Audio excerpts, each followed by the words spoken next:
Hello, ladies and gentlemen. We're a little bright, but that's okay.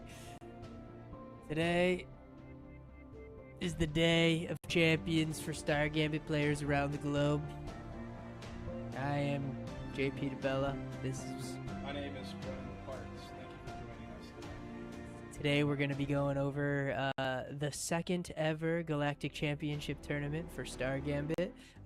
The second Galactic Champion will be crowned today. Isn't that exciting, Brennan? That's very exciting. Very exciting. Hopefully I can claim the title of Galactic Champion. We are both playing, but we are also announcing. There will be some announcement changes throughout the evening / afternoon, wherever you are located today. But we have some people hopping into some games. Let's begin to see who's playing. So let's watch Charlie. Let's just go there. So this will be the online game. Alright, what do we got? 2 dreadnoughts are on the board with 2... You can focus on your game, man. I got this. It's slow march forward. Looks like their first exchange is going to be on the right side here from our perspective. The positioning of Charlie's fighters are in a swarm. They got them in a straight line. You don't see that often. If you're around the game, you don't see that. Tell you what.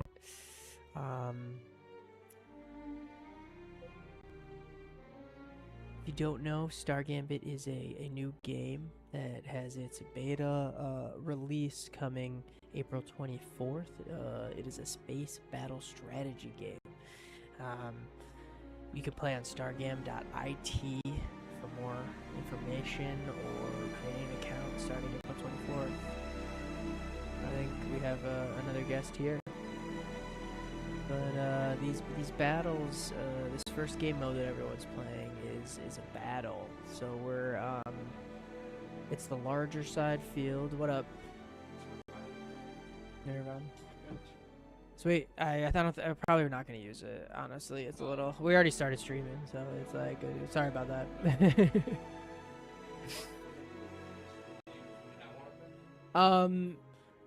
Yeah. I mean, I'm already on the camera. All right, you're gonna head out. Okay, peace. Oh, true. I guess it is a little later than you said. But thanks for appreciate it anyway.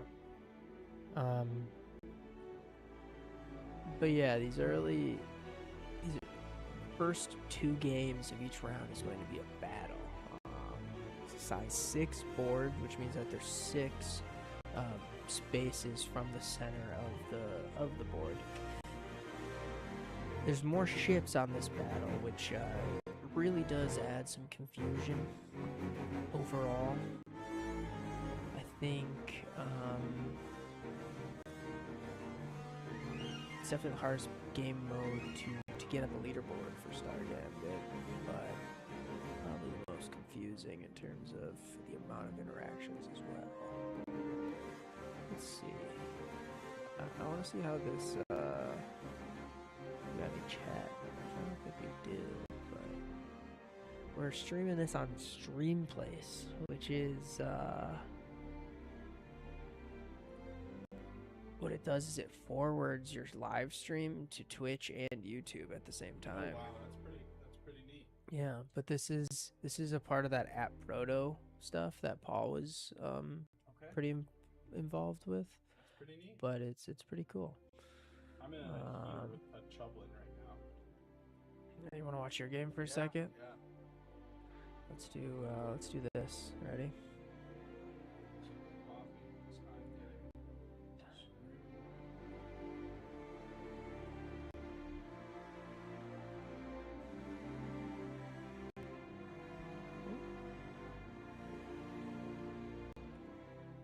The Twitch one.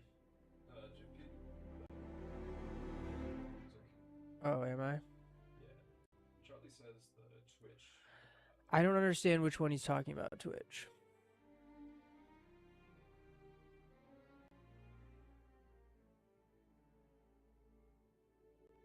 Twitch channel?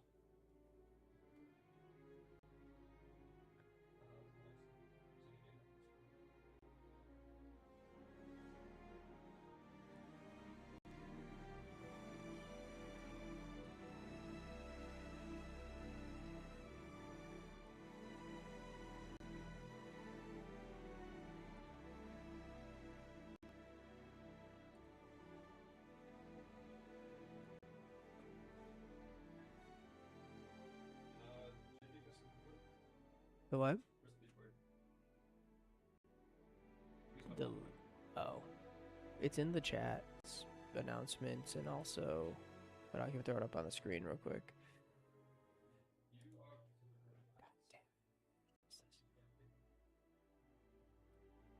So these are the first rounds. This is Brady that I'm playing currently. Yeah. He's doing pretty good. Yeah, Brady's pretty good. Brady is indeed kicking my ass. Hey, all part of the process. So, yeah, Brandon, you're down to your last 3 fighters. That's up. So Can we just take a second to appreciate Lucy in the top right corner, big chillin' on the couch right now?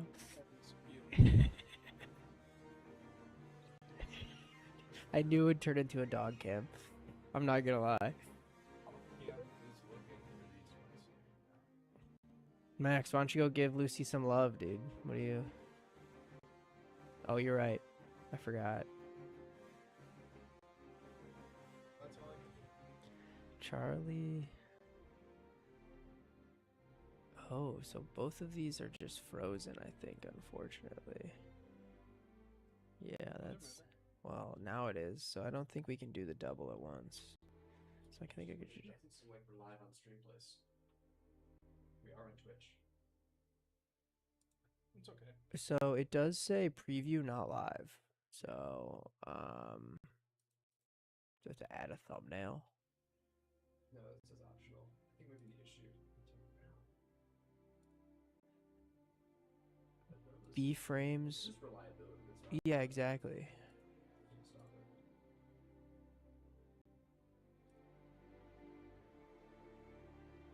You're required to disclose if your content is not suitable.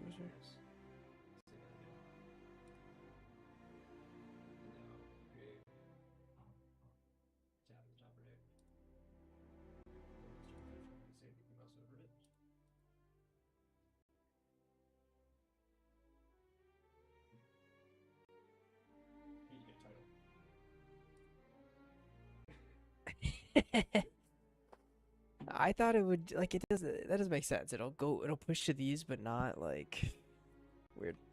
Yeah.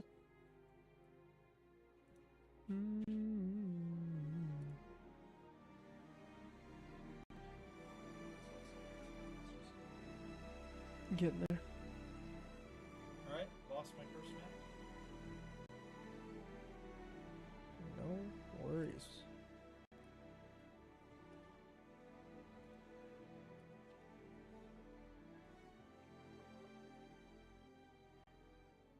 All right, Paul, we're live. All right, now we should be successfully streaming on all 3 websites. Let's see. This is still a pretty intense game. They're pretty even on time. Gotta go. I think I'm gonna play this one a bit differently, JP. Not a bad call, Parksy. Let's throw up, so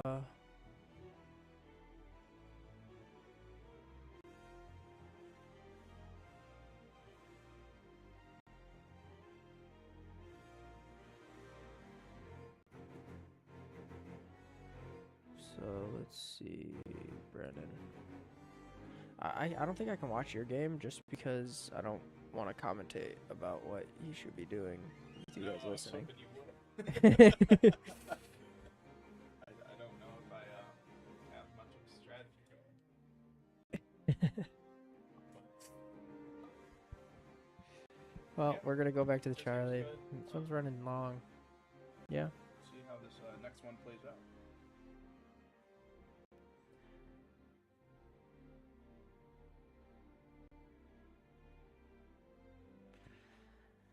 So, I mean,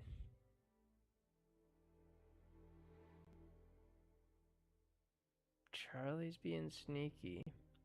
Usually doesn't work out here for those 1 health fighters, though.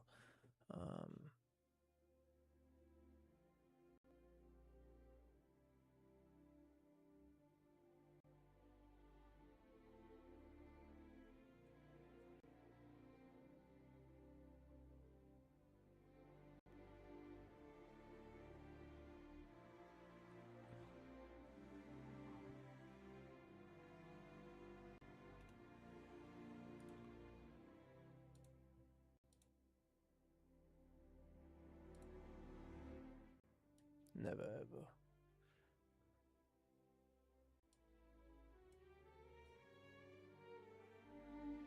Woohoo.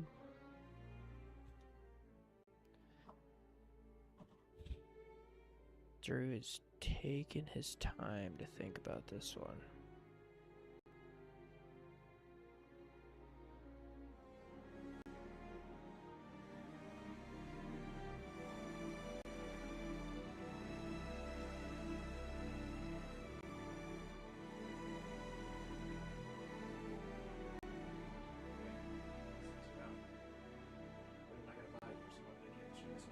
Yeah, please. Sir. And then Brennan, need that headset.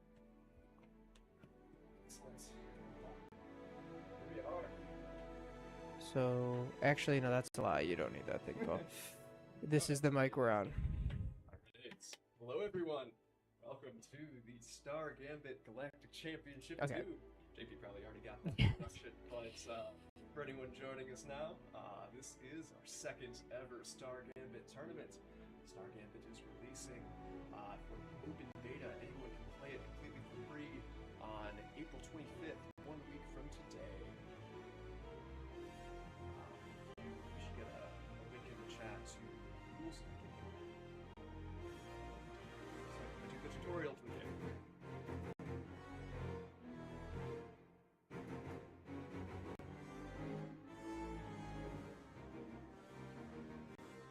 Well, they have to have an account. Looks like the leader that watched just completed. Have been was the favorite in this match. Was that the first game or the second game, guys? First game, Drew started, so now Charlie is going to be, let's see. So this is Brennan and Brady. I know Brennan lost the first one, so Brady's looking to close it out here. I know Brennan wanted to be in the booth, so good chance he's throwing this next one. Yes, JP and I both got a bye in the first round. We are the creators of the game and potential favorites to win this tournament, but we may have some challenges in terms of who is going to be running the stream after first round, or that might be just Brennan by himself once we are in some games. But who knows, maybe we'll get upset and I'll lose round 1 or round 2. We can only hope, Paul. No, I'm just kidding. Perhaps. All right, so let's. Are you muted on that? Are you on the call on that? Yeah. Can you mute yourself?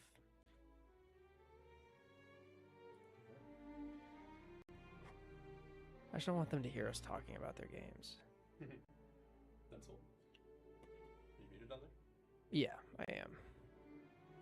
Sure. Okay, let's do some gaming. Let's see. Save rooms. Let's see. Still gonna. Yeah, we probably can't watch Brennan's game, so let's go back to. We can't watch Max either, unfortunately. Check out Ryan versus Austin. Okay. What happened Ooh, here? we're coming in late. Oh, Which well, that. Also with the win. So takes the win. Okay, so let's go. I assume that was game 1. Your mom and Gaius. You will need a challenge. We're about to who's first. Alright. Gaius versus. By the way, I'm third. Usually spelled with a 7, but this is third's mom. My mom. And looks like we got an interesting match shaping up here. As some of you may know, this is a battle that they've got quite a few pieces in play. 4 fighters, that is the smallest piece you can see. You're just moving the quarter board. 2 dreadnoughts, these large triangular Star Destroyer looking ships, and 3 cruisers. There's one that has not yet been Gaius' side. Looks like Gaius is moving into range, potentially going to fire on this one here. You notice that was undo. Undo is allowed on player's turn, so you can experiment and figure out what the best move is. But once you end your turn, it's locked in. That's it.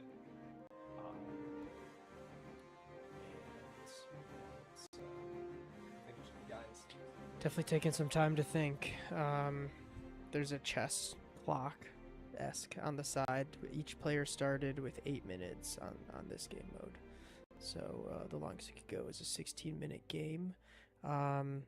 But you can see there's not a lot of attacking going on, and these players really have spent through about 5 minutes, 6 minutes each. So They're definitely putting some thought into it. I mean, this first engagement sometimes is the most important, for the kickoff of the rest of the game. So, but that fighter is sneaking through. I don't know. I think the cruiser there by the portal is just really kind of locking that one down. Don't even have to consider it. Yes,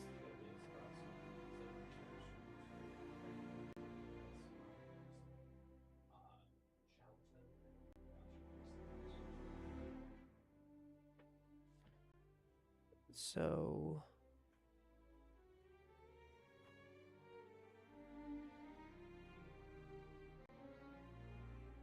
Gaius needs to make a push, honestly, anywhere.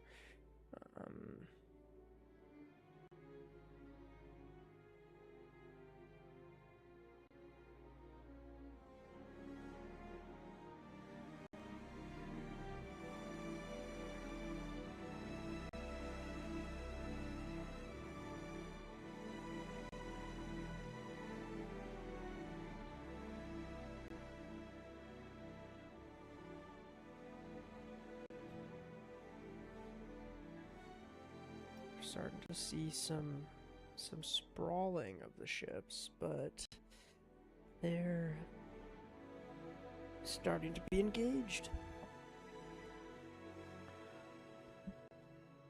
The Dreadnought is the largest ship on the screen with 6 total health. Funny enough, there is interaction orientations that between the cruiser, the two hex ship, and the dreadnought, that the cruiser can kill the dreadnought within 1 turn.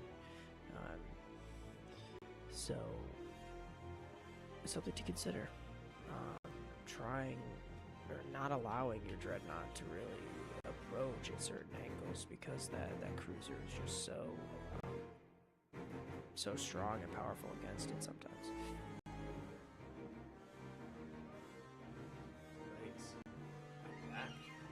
Server metrics are looking good. Doesn't seem to be any problems in this many games on the server we're running now, so that is good to see. Now we're just kind of making this game here. The engagement has begun. Blood has been drawn. That fighter is down 1 health in this bottom right corner, up against this cruiser. We will see whether he is able to survive this turn. My mom put in some real thought into this turn, going aggressive, taking some shots at this dreadnought, seeing if she can break through in the middle. One thing that we didn't clarify or make mention of is that the object of the game is to destroy this portal at the back. So if you can just get 1 piece through and start firing on that portal, that will single-handedly be enough to win the game. It's looking like this one is probably going to come down to time. I'm not sure they could get through all this interaction, even if they wanted to, within 1 minute. So Thinking going on here is Let's take a look at some of the other games real quick. So let's tune in on Max's. oh dear. So Oh, interesting. Okay. So at first glance, it looked terrible. Just the single now dead cruiser versus. But yeah, it actually was terrible. There goes one of those Armada. yeah, see, we didn't even have enough time to fully analyze it. It's okay. Good win, Max. Let's go back to Brian and Elsa. I think this could be one of our closer related. All right, Max, you want to hop in here? Yeah, I'm gonna go eat some food real quick. I have, if you want this one, I'll have to share. All good. See, Howdy, howdy, folks. this here is Max Exothermic in game. He's won his first match 2-0 against one in the game. It's Joey, right? Joey, yes. Yes. Yeah. Tell us about your game. How did it go? It went all right. I think Joey's a newer player, so I think it went somewhat as expected. But you know, it was a good game. He has a solid control of his ships for sure. I think that just some of the interactions of those ships, I have many more hours of practicing. So you know that's how it's gonna go. Definitely a downside. Yep. Joey's Yeah. This did not go well. But yeah, we're definitely a downside of running the tournament format is seeded, since it leads to some rather competitive games in the first round. Yeah. The newest players against the best players. Joey in the chat asks when we're adding bot moments in practice. Yeah. Great question. That's one of my top priorities for the game after the release. Planning to have an API where anyone can build their own AI models to play the game. And Max here actually has been exploring that on his own. Yeah. Trying to train a machine learning model to play. Yeah. I've been practicing that a decent amount. Or I've been working on some of those models. It's been incredibly difficult. We actually did some back of the napkin calculations the other day that showed that we estimate that Star Gambit is of a similar order of magnitude complexity as chess, which is pretty awesome. Like that's really cool. I'll be honest, I was kind of gut sense that like we would be. I know it's really complex. But Yeah. I was thinking it'd be like a good step under. I thought exactly same. And I was surprised, just like, oh, that seems like it's on the same level. Yeah. It was almost exact, which was quite surprising. And so there's going to be a significant amount of work needed in order to build a machine learning model to play the game. There have been a few attempts made so far, but none with extended success. It's it took years to figure out chess, so I'm sure we've figured that out at this point, but hopefully because of that knowledge that we can dive into, it's possible on computation scales that we have access to, but we can't be certain, so we'll figure it out, I'm sure.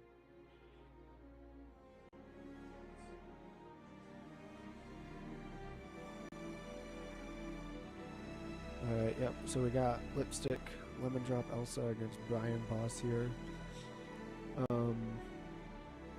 Yeah, Brian's trying to figure out this fighter's gotten into a really interesting position here at 4-1.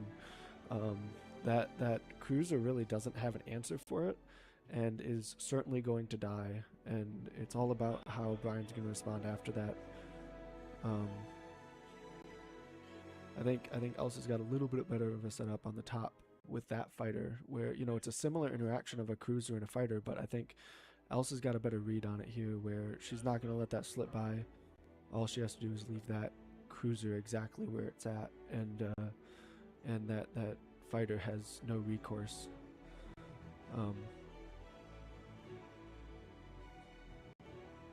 there you go. Oh, wow, look at that. So big damage on the cruiser there, on the dreadnought there. bringing it down to 1 health, which is always an enviable position, or not an enviable position to have a Dreadnought at 1 health. That Dreadnought still has all 4 of its guns and can do a lot of damage, but is, you know, it's almost dead, but an almost dead ship still can do a lot of damage, so I think the retaliation here for Elsa is going to be pretty great here. You're going to see 2 fighters die and a cruiser die in 1 turn.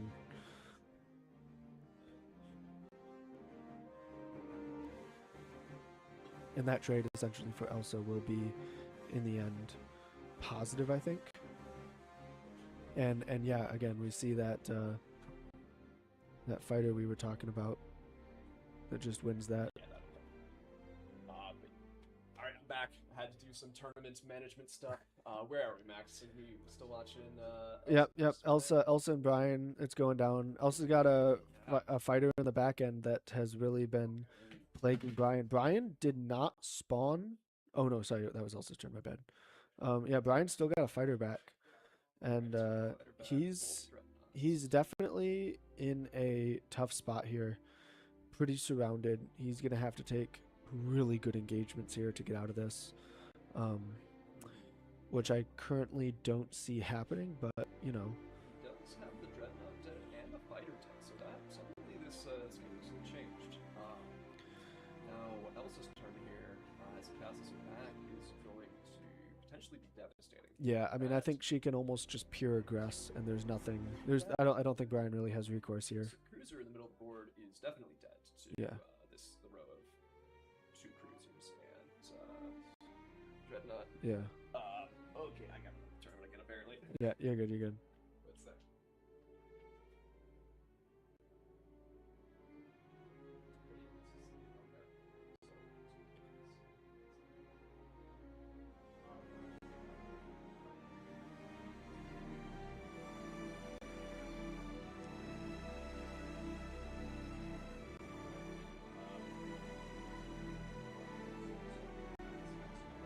Yeah. I'll pick up in my round 2 against Brady. Brady did beat me in practice just a few minutes ago, about half an hour ago. So it'll be an interesting match. All right, we'll see y'all on the other side. Exciting stuff. Thanks. Yeah, nice.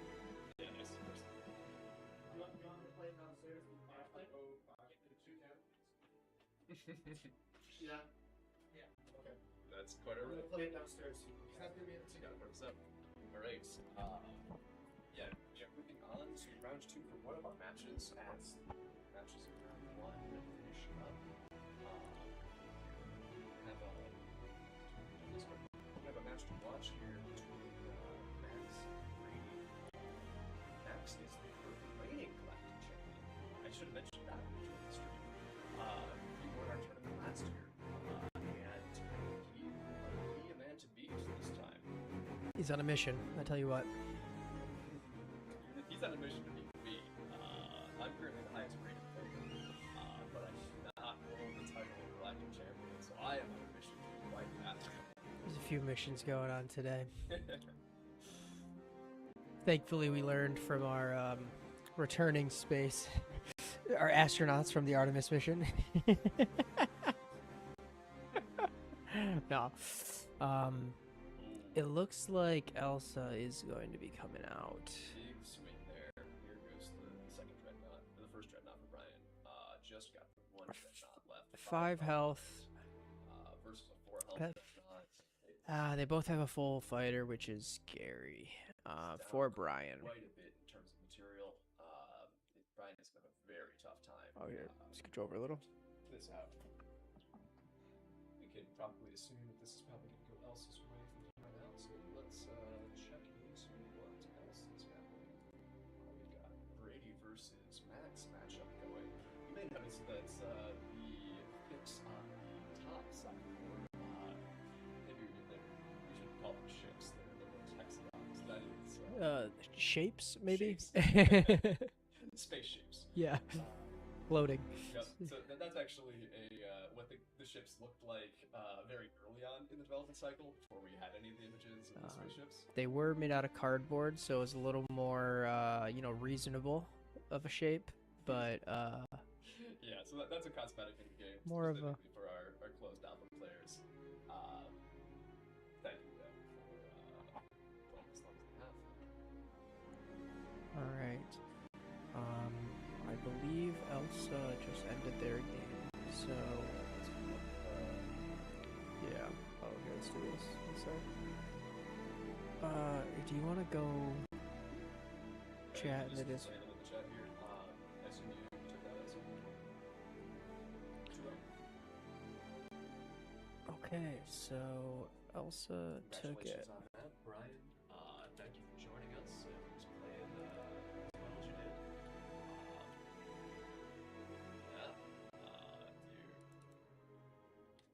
And you. Max, I think you've got some real potential here if you stick with it and get a little more experienced.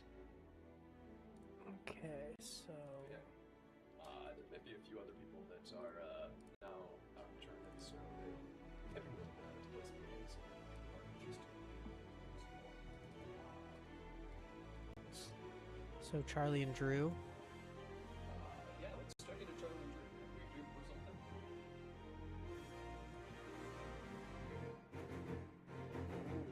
something. Ooh, we have a showdown. Hey, yes. We have a showdown coming. Versus Showdown. Yes, Showdown is a bit of a different format. We've got a single dreadnought, 4 fighters on a smaller board, and much less time. This is something like bullet chess. It's often better to make a faster move than just to make the right move. Yeah, interesting board state here. Obi-Wan is down on time with 41 seconds remaining to Charlie's minute 11. As Charlie pushes forward straight to the middle of the board, but there are 2 fighters, one on either side, kind of looping around the outside.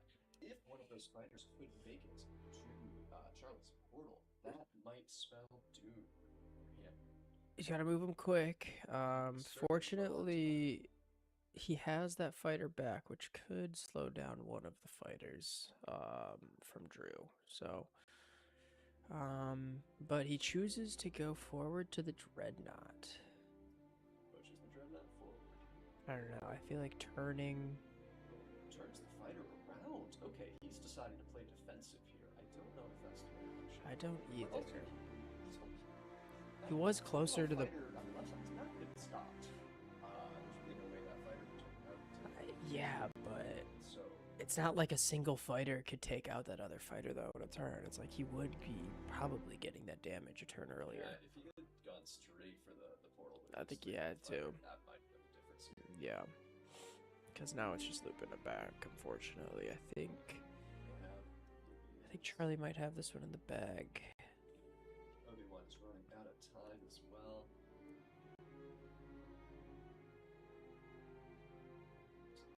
Oh, and look at this.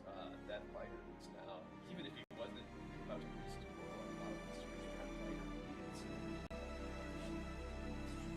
Charlie takes it for our first game 3. Congratulations. That was a solid match.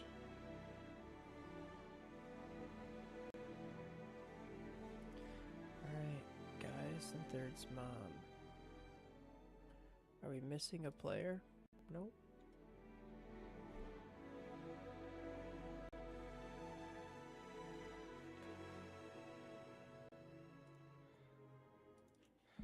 Alright, so Charlie takes the win, and then I believe they're still on game 2. We're right back. Need to manage the tournament a little. No worries. Brandon, you want to come on in here? No worries.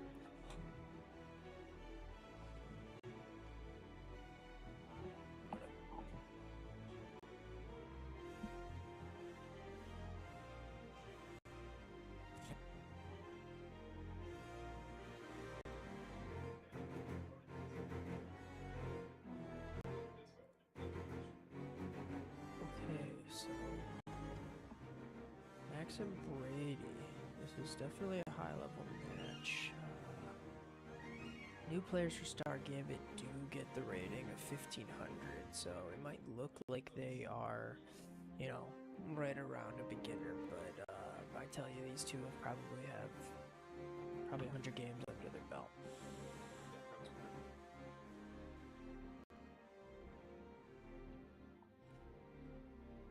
Max is slowly deteriorating his defenses with those two fighters.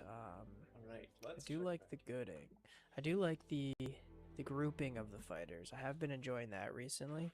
You're talking about Max's grouping here. Yeah, I think Max's grouping, or at least on that left-hand side, when they're both pointing at the same spot, like Brady's are, I found it's trouble sometimes, just with like exactly being able to do damage to a wider range of areas.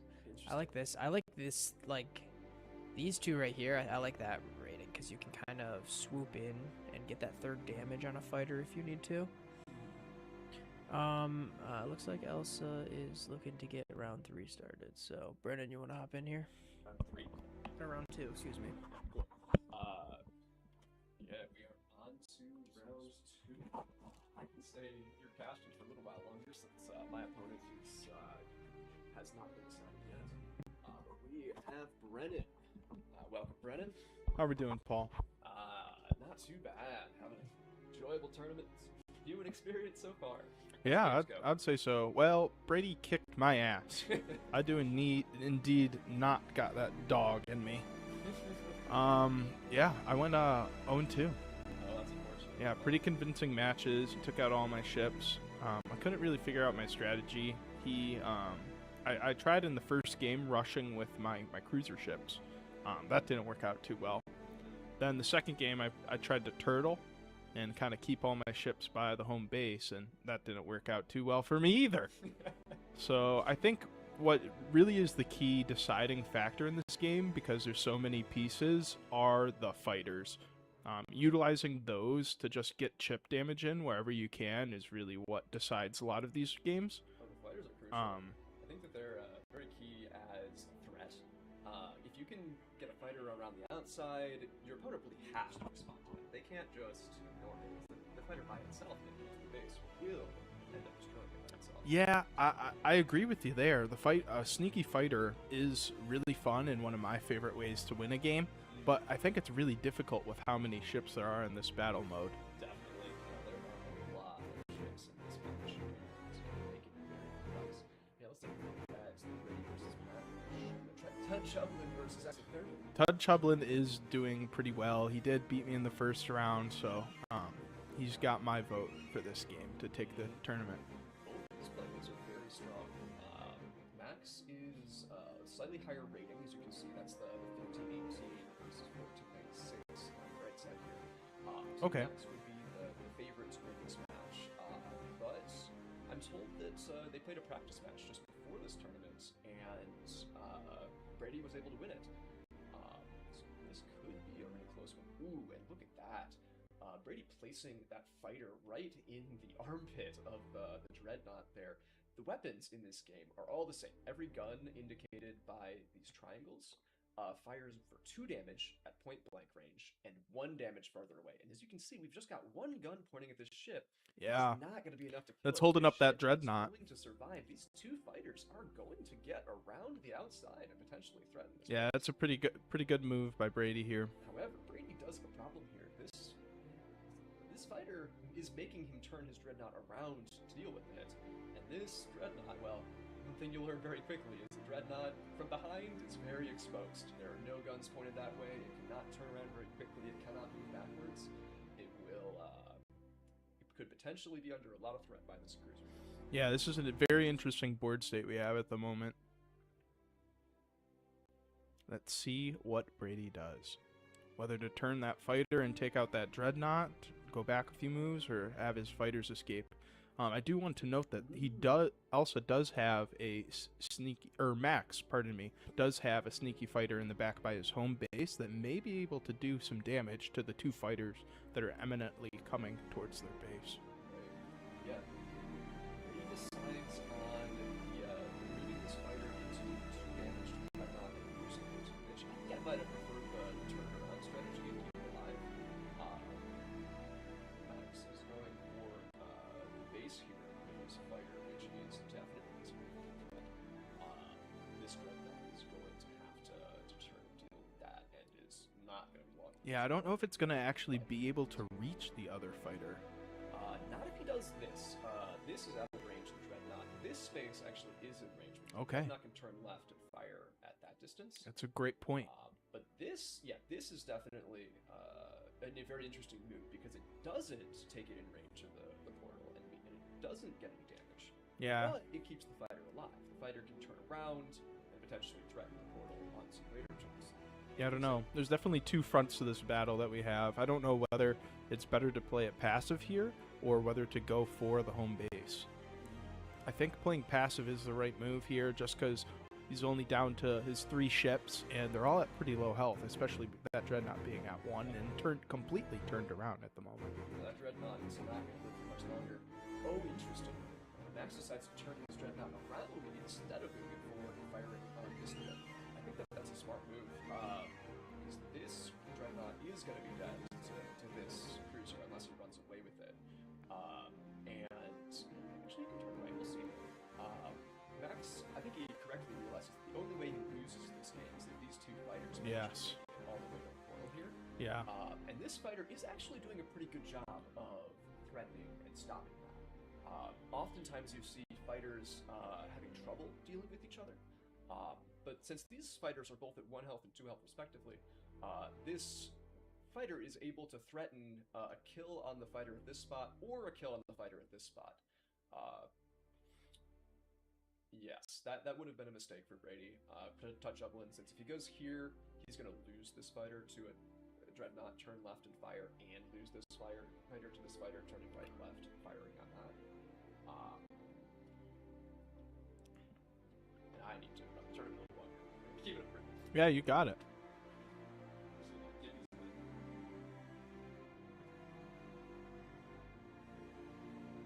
Yeah, turning that Dreadnought around is pretty smart. Yeah, so the 2 health, this fighter, unfortunately, there's not much it can do here. Stay still, it dies. If it moves forward, it's going to die to this, and that is the game. Congratulations on, was that game 1? Let's see.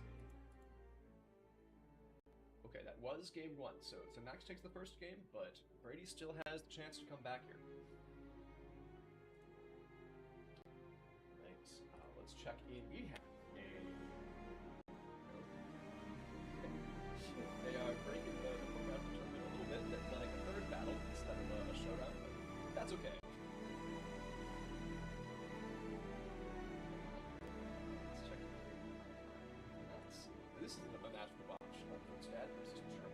Dad is my dad, and is actually the number 2 rated player in this format. Yeah, it's a high elo. What elo do players start at? This is my first tournament, so... Yes, players start at 1500 elo, though almost nobody stays there.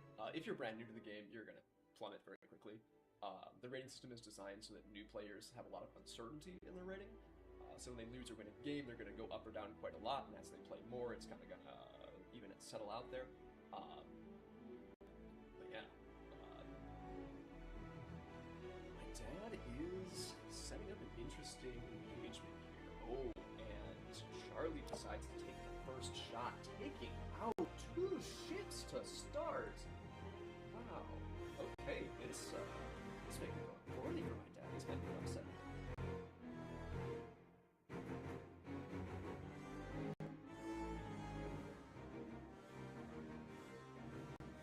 Yeah, let's see how this plays out. Charlie is spending some of his valuable time thinking through this turn, which I think is the right play. Oftentimes, these middle of the game turns can be absolutely critical to deciding the outcome here. Some good damage on that Dreadnought there with the fighter. Down to 3 health. It's probably as far down as that health is going to go this turn. The unfortunate part about damaging a Dreadnought is that a 1 health Dreadnought does just as much damage as a 6 health Dreadnought. There is no disabling of guns or anything like that. It is so much better to kill a ship. Yeah, I think moving up the Dreadnought into that space really protects some of the other ships there from that Dreadnought dealing and dishing out a lot of damage. Yeah, I think that I like that that Dreadnought move quite a lot. He can do it most. Ooh, actually, my dad misses a. Okay, my dad's an interesting choice here. It's because he could actually choose which of these Dreadnoughts he wants to kill. But he can't kill both of them, which is definitely important. downside here. Yeah, I think with the positioning right now, that dreadnought and cruiser is going to move in and take out mostly all of those Absolutely. ships. All three of these are going to die to these two if Charlie plays right next turn. Which would then leave us in a scenario with these two ships alive on low health, these three fighters at full health, this cruiser at 3 at 4 health, and just these 3 ships alive for my dad. It really seems like Charlie's got my dad on the ropes.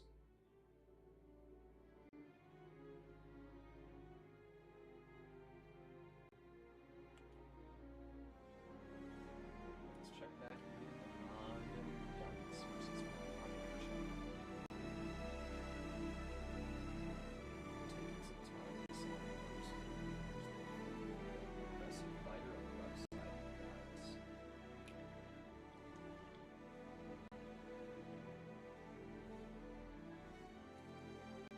Let's see what other games we have going right now. Match 2 between Brady and Todd Shoveling. It's shaping up. Doesn't look like any shots have been fired yet. Both players still have over 6 minutes left. Plenty of time to think about it. But this could well be a crucial turn here that Max is deciding. Ooh, he decides to engage. He's thinking about it at least. He could still undo it.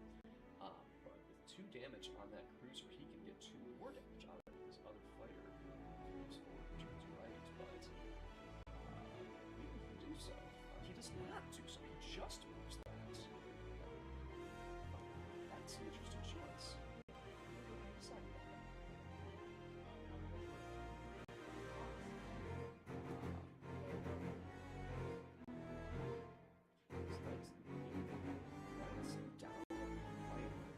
Just to get 2 damage on this cruiser. Perhaps he decided that his fighter was a little bit extended, and that was the most how he could get out of it.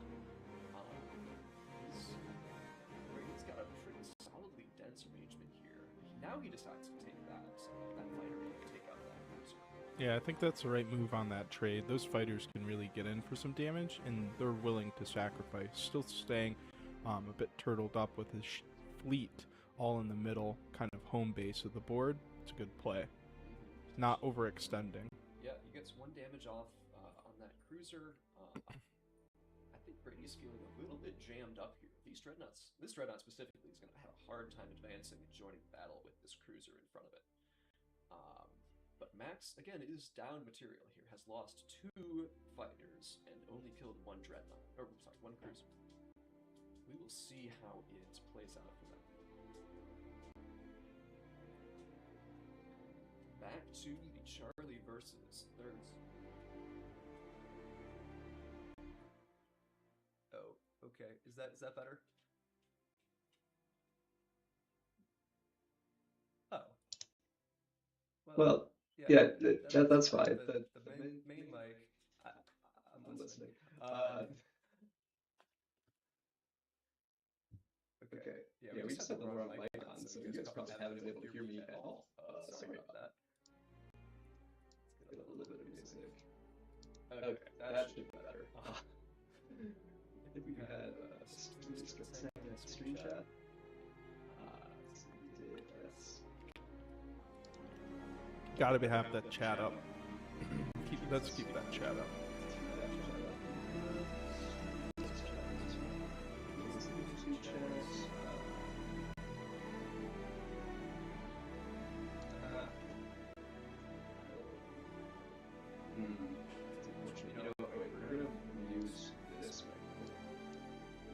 We're both going through this mic.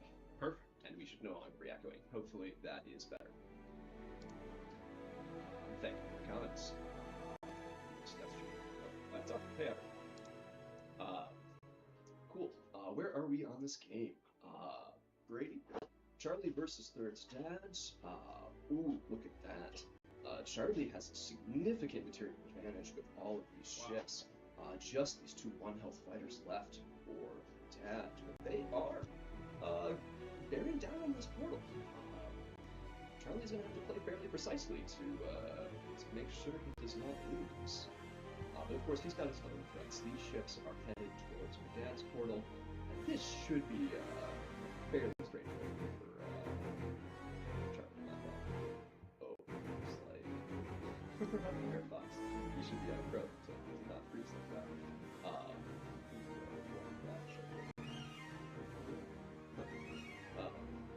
In any case,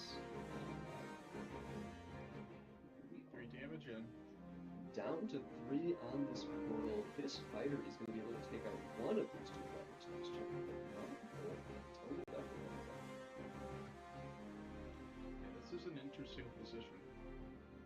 I think it's a race for who can take out each other's portal. It is a portal race right now. This fighter, if he just moves forward, this fighter's got a blind spot. The fighter, quite honestly, because it kind of keeps him in that position. Unfortunately, it doesn't matter. It's really these 2 fighters that are going to be able to take I think he might have it. Might close it out. Just 2 damage shy. Yeah. Oh, and he moves in range. Charlie takes the game. That is an upset. That was an impressive play. Yeah, Charlie says that might be the very first time he beat my dad in a battle, which I think is true. Yes, very first time Charlie has beaten my dad in that matchup. Wow. Remarkable. Quite the upset. Let's check back in.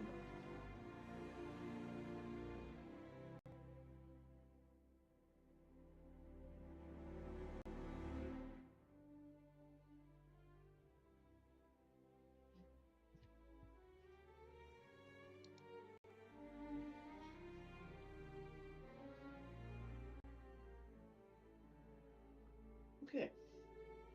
We are once again in the Gaius versus my mom matchup. They seem to be liking to take their time deciding. Both fairly low on time for how much game is left, but maybe that's actually smart. It's good to put a lot of thought into moves you make here.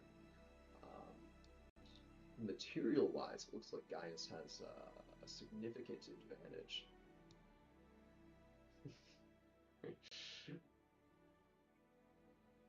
But this is starting to be eroded away a little here by my mom. That fighter dies, this cruiser threatens the fighter on the left side, fires on it for 1.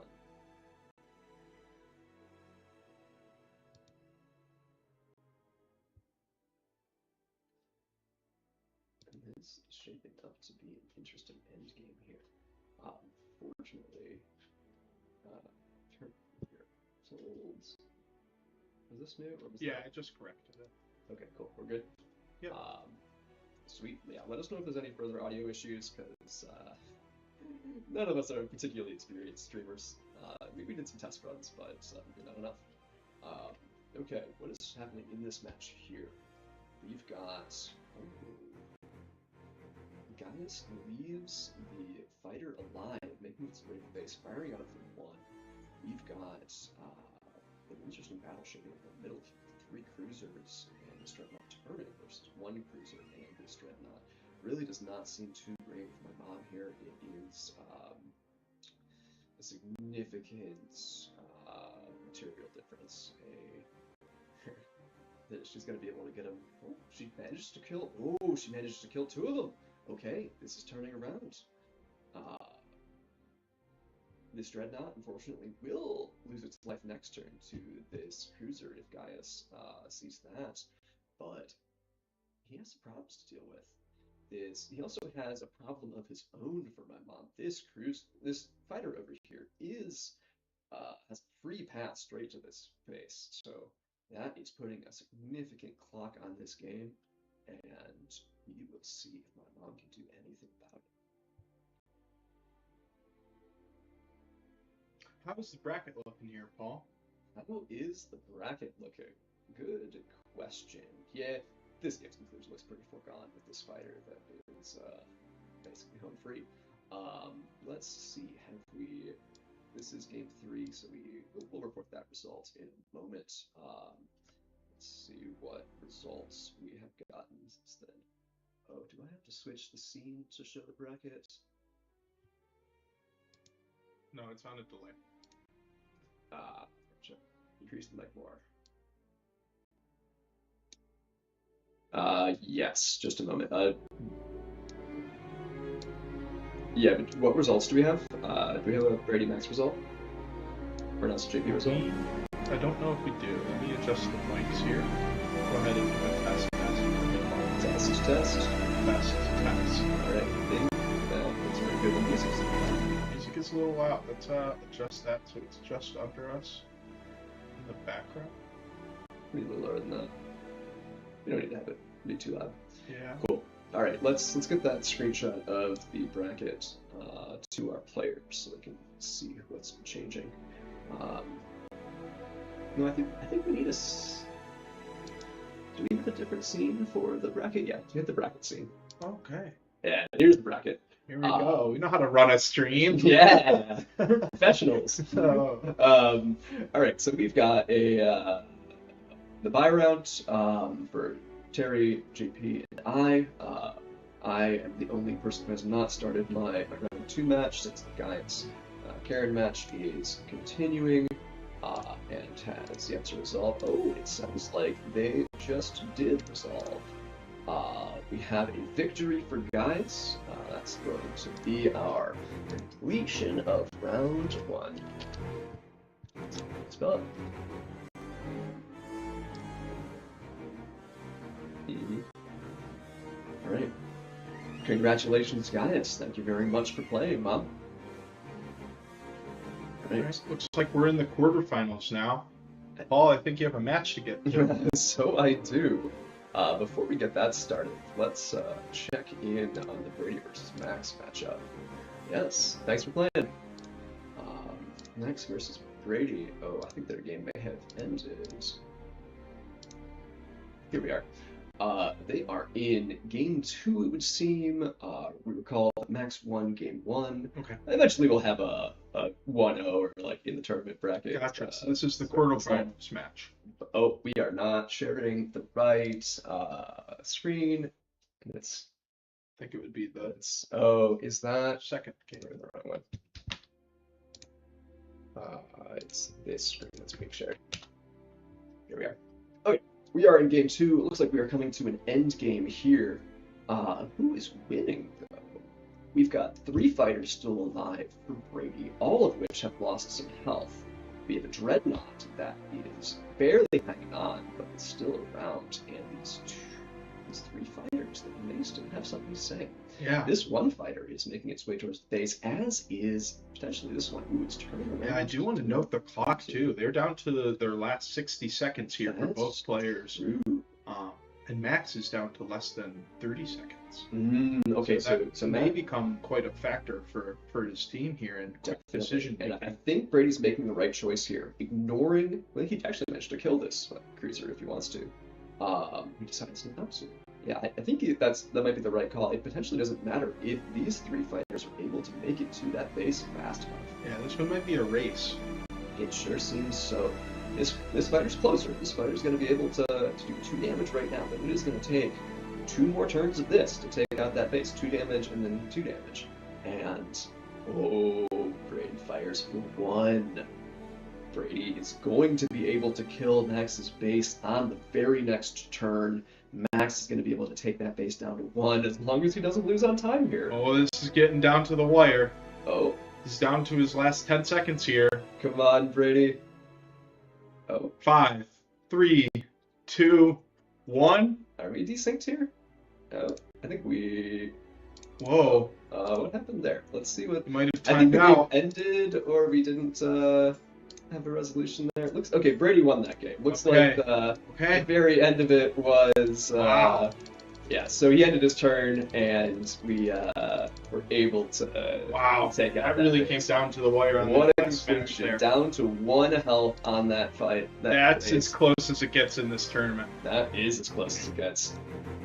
And now we've got a showdown between them to see who ends up advancing to the semifinals. Yeah, and this will be a different format. This will be the showdown format for this match. Indeed. We will see them in a moment once they manage to create that. In the meantime, we can take a look at the Third Dad versus Charlie matchup, which is starting to go down. Yeah, quite a mass of ships here. I think they're gonna Ooh. be firing on all cylinders here. Dreadnought is destroyed. Fighters destroyed. Cruisers destroyed. Wow, it really looks like this match is swinging in Charlie's favor. Recall that in our first match in the series, we had an upset with Charlie taking it against one of the second favorites to win this tournament, my dad. So this may end up looking like a match win for him. Ooh, oh, and there goes the fighter. Yeah, this is it is all bad news for my dad. Yeah, this one isn't looking too good. He launched his attack here, and it's looking pretty strong.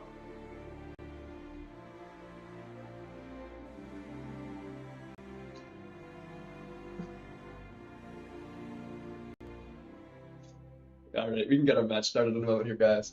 I think it is time for me to join the tournament at long last. So, Brennan, if you wouldn't mind holding down the fort and commentating as the games continue. Yes, I sir. think the showdown between Max versus Brady is going to be an exciting one.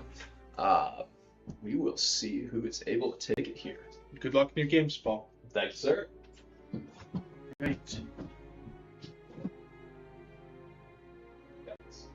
All right, so in this quarterfinal matchup, we have Brady and Max. We will see how this plays out. It's the new showdown mode. Less ships, smaller map.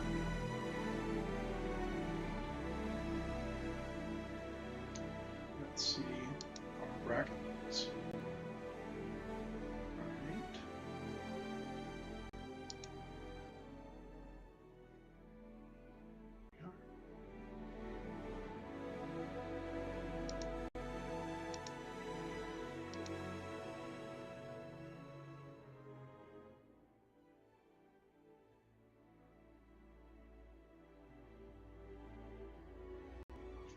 So, in the showdown match, I believe the folks and players here only get one dreadnought and a couple fighters.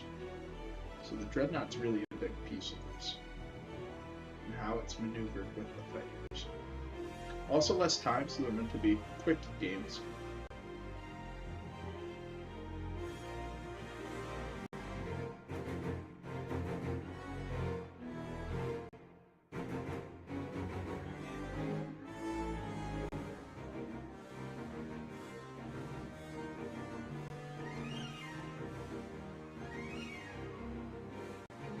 Interesting decisions to be made here with the dreadnoughts facing off next to each other here.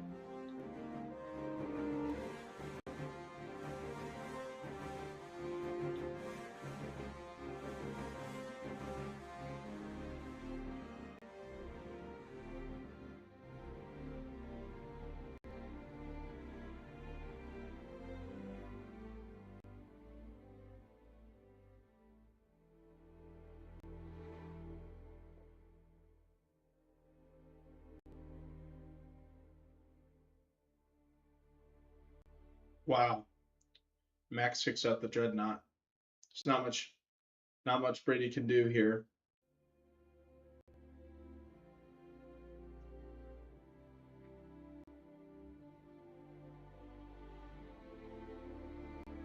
Yeah, that face off in the beginning, when those dreadnoughts were in the middle of the board, really was the play. Really the best determining factor was to just put as much damage as you could. Max takes the win against Brady. Watch the replay. This map, this part of the game right here, is really the biggest deciding factor.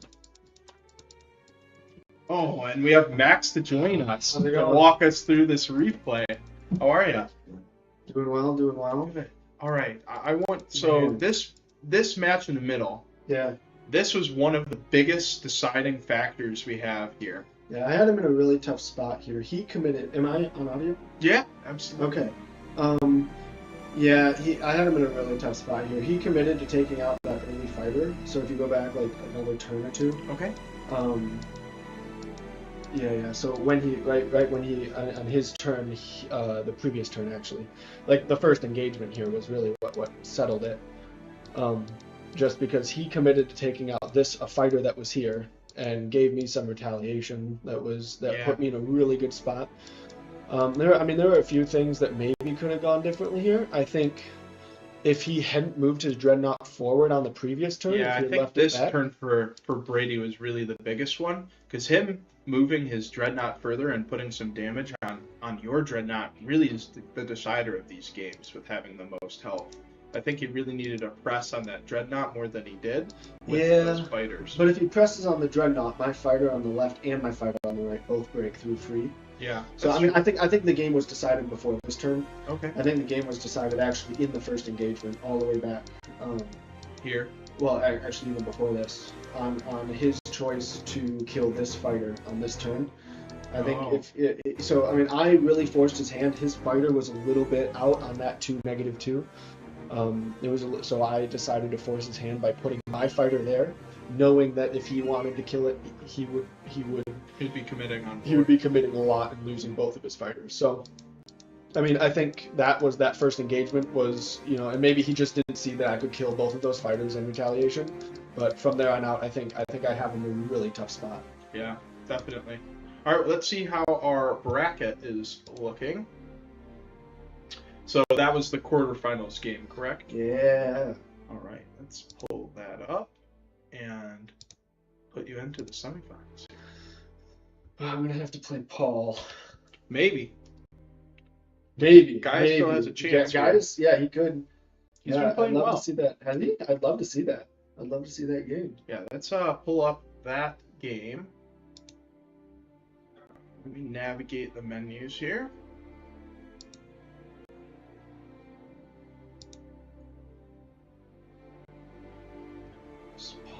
Interesting. They both actually have pretty similar setups. Gaius is engaged really early, and he's going to pay 2 fighters for it.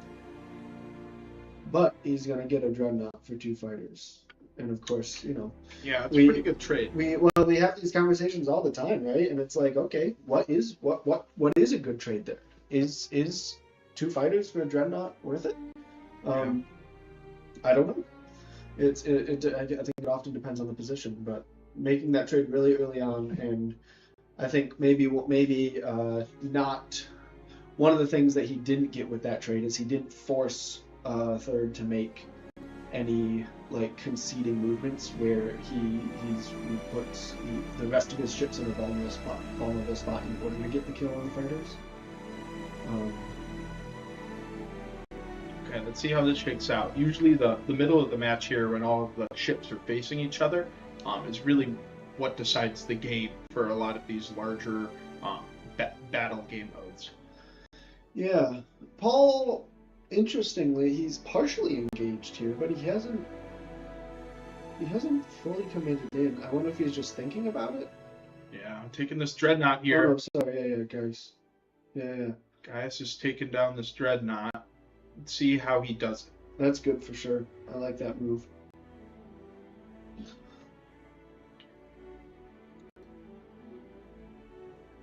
Gaius also has the possibility to kill that cruiser that's aggressed.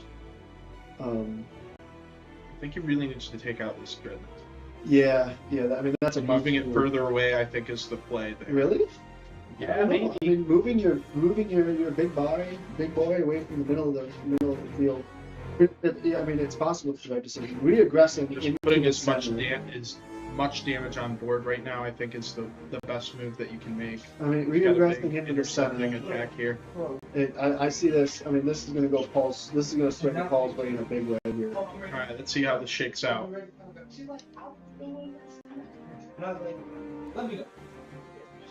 Paul is going to lose his second dreadnought, but Gaius is going to have dreadnought on 2 health, and we've lost almost everything else on the board. I think Paul's in a pretty good spot here. Yeah, especially the 2 cruisers in the middle of the board. Really, you're just controlling this matchup, and having those being able to shoot in all 3 directions in the middle of the board is really powerful. I've seen that happen in quite a few battles where the cruisers in the middle have a slight they just because of the way their guns angle, they can concentrate fire a lot better than the dreadnoughts, and they can control the middle of a board a lot more than the dreadnoughts can. Where the dreadnoughts, I think, are better on the edges because because of the way their guns fire. They can't concentrate their fire the same way, but they deal out a lot of damage, and they're really, really big. sometimes I think about them as bookends on either end of your fleet, and they really contain everything in the middle, and they don't let anything on the come around the outside. Alright, guys is going to take out this dreadnought, looks like. Put some damage in on the fighter. Yeah, and I do like the move he made previously of angling that in. He's not going to do it again, so I mean he will lose that dreadnought. And unfortunately, with his move on that fighter, that Paul's fighter can get around the outside pretty easily there. I think this is the point of the game where where you might have to start playing passively, and guys is not making that choice, which I think will cost him here. Let's can we update the bracket? Yeah. Alright, let's go ahead and looks like Paul might have this one. I'm gonna go ahead and change to the bracket view to give an update. Click on the Excel. So You beat Charlie? I beat Elsa. Okay, looks like JP just beat Elsa in the quarterfinals matchup here. I'm gonna type his name into the bracket, and he will be going to the semifinals against this matchup against Perry and Charlie. Charlie won. And Charlie won his matchup. Charlie won that matchup? Man, that's a huge upset. Terry that is a large upset. Terry number 2 seed. Charlie, the Cinderella story? Oh, Charlie. Yeah, there you go. Oh, I can click it here. Oh, that's cool. Alright, so we have Paul and Gaius for the semifinals. Let's tune in. And then can you take a screenshot of that? Just of that bracket right there? What? Alright, we're taking a screenshot. Sorry, I guess I'll take the people in the bracket and then hit the Discord. Oh, I see. And then right here. Yes.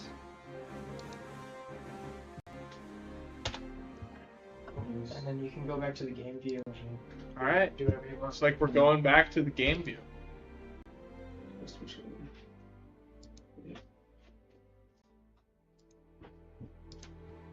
It'll automatically update on that play.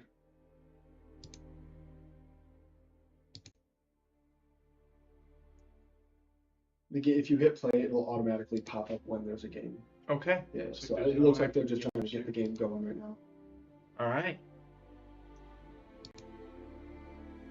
Oh, Fantastic. Oh, looks like third and Gaius are up. Let's go to the online game here.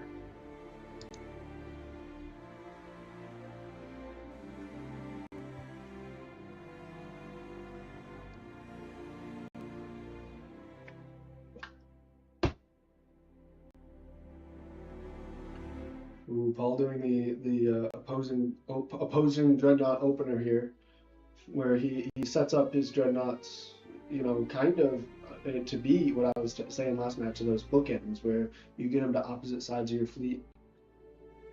The biggest weakness in this is if Gauss were to be really aggressive, the dreadnought's biggest weakness is when they get out in front of the fleet and they kind of get stuck out alone. Because they can't actually be focused down, and so you do have to be careful, especially if there's a really aggressive player that wants to send a bunch of fighters out first, which Gaius is kind of doing here, Yeah, definitely. If they do focus that fire on one side, they could potentially get a dreadnought for cheap. Yeah. Granted, Paul's a good enough player that he'll see it coming, but who knows? Yeah. Patience versus haste here. Yeah.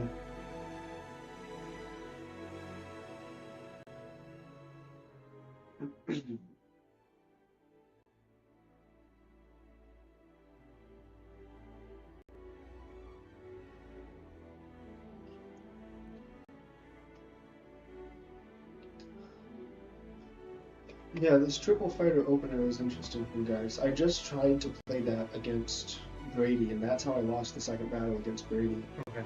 I don't think I'll be doing it again. Yeah, I did as well in matches. Yeah. against Brady, and I lost. I think it's important to get the larger, beefier ships out, Exactly. and then start to place your fighters where you can get that advantage, because they can move up the board more quickly, Exactly. and maybe they can help you out in an engagement that's Yeah. maybe not in your favor, Mhm. and then the fighter can really swing that.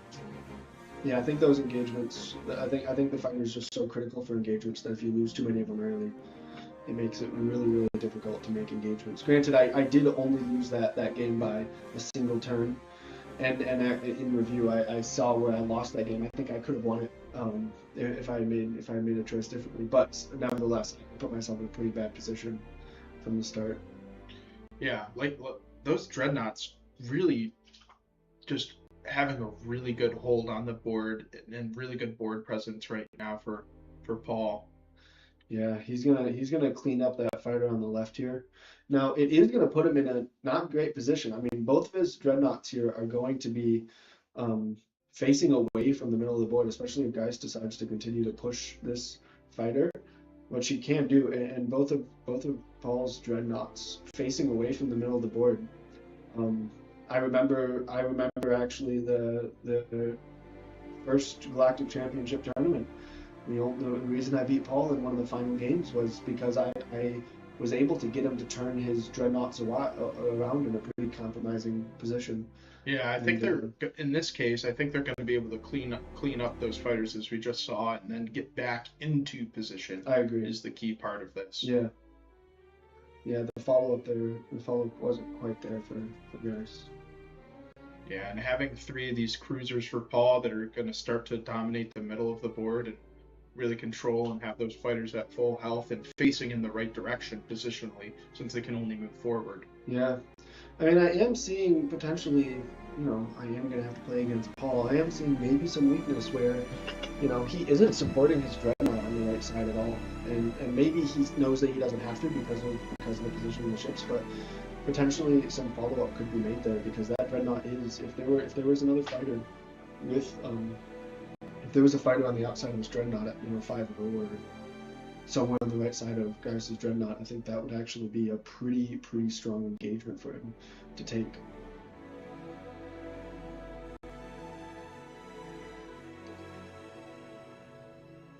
Maybe something I'll try to manipulate. We'll see. Yeah, we shall see in that game. Yeah. Looking forward to it.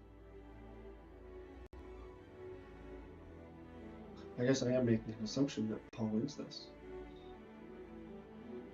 Yeah, we'll see. I think Paul has a really dominant position in the middle of the board. Yeah. But Gaius really has positioned his ships to defend his home base. Yeah.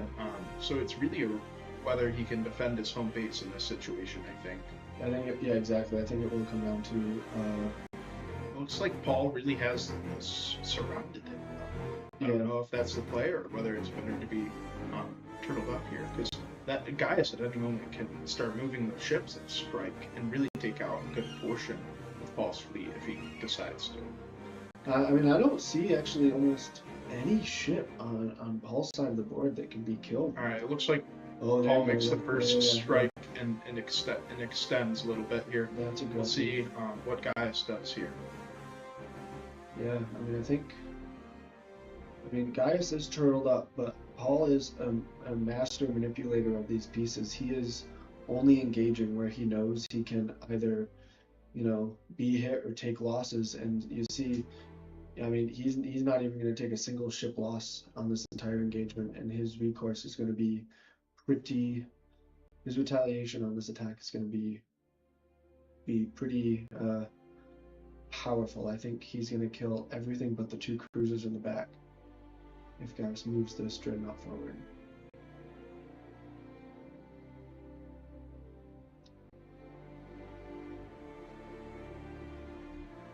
Alright, it's time to watch the bloodbath. I'll let the bloodbath begin.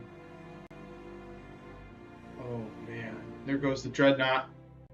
Yep, and we're going to lose this fighter in the left side or the right side dreadnought as well. Ooh, there goes the cruisers and the fighter, and then the other dreadnought. Everything but Looks the back like 2. Paul is going to close this one up. Everything but the back 2 cruisers.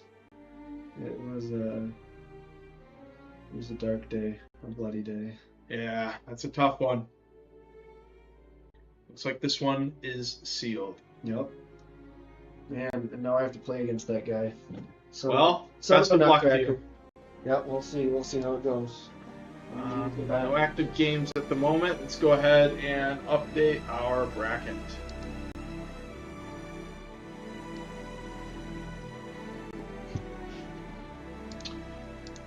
Well played, guys.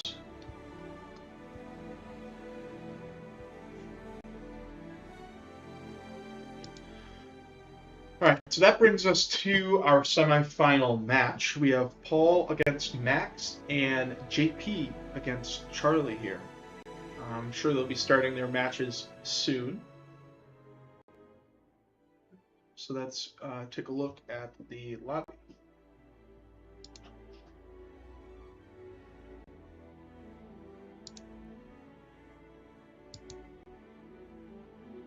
Okay. No active games yet. You just got me. Well, I hope you are all having a fine Saturday afternoon. It's a bit rainy here in Metro Detroit. April showers are going to bring the May flowers.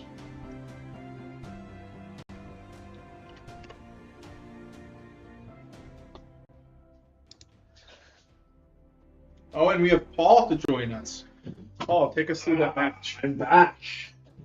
So, I was talking with Max. Yeah. And I think really having those dreadnoughts immediately placed and extending on the outside is where they need to be. It's really where they dominate. And having those cruisers in the middle, I think by just your setup and your starting board, I think that is really what made the difference in that match. By being able to extend your dreadnoughts, because they don't move very fast, but they could really close down the Yeah, I think I should have saved that opening for playing against Max and not let him get any beforehand knowledge. No, he was telling me he's a bit scared about that, but I think that is definitely a pretty good strategy. They opened up with some fighters, and I did the same, and I lost because of it. I think with how many pieces you get, it's definitely in the favor to start with those larger pieces that have some more health and can sustain a battle or two. Because those fighters, they kind of chip in and die off really quick. Yep. Let's take a look at the bracket here. With the quarterfinals done, that puts Charlie versus JP. Big upset. Huge upset. Yeah, rank 7 beating the rank 2 here. Putting Charlie into the semifinals against JP, and then with my victory against Gaius and Max's victory against Brady, both the expected results there, though it was a really close one between Max and Brady, puts me against Max in the semifinals. I think we're going to play these matches. We're actually doing great on time here, so let's... I think we could just do these sequentially, and not need to run them simultaneously. Yeah, that makes sense to me. That way we can get some better commentary, we can stream all the games, and we're just waiting for JP and Charlie to get started here. Okay, looks like they are off. Let's get that on stream. We've begun. All right. I could just be off screen. If we want to squeeze in, try and get Max a shot. No, that's all good. You guys should talk through this. I'll hop off and. I think we can all three be in, but yeah. Okay. Cool. All right. We can see the game has begun. It is JP's turn. He has started with the cruiser. He went first. Dreadnought first for Charlie. Any problems, JP? You in? No. Do we just want to do this We're one doing at a this question. time? Yeah. Okay. But are you playing right now? It looks like the clock's ticking down. Okay, my game just glitched out. Because I reloaded it, it's not reloading. So.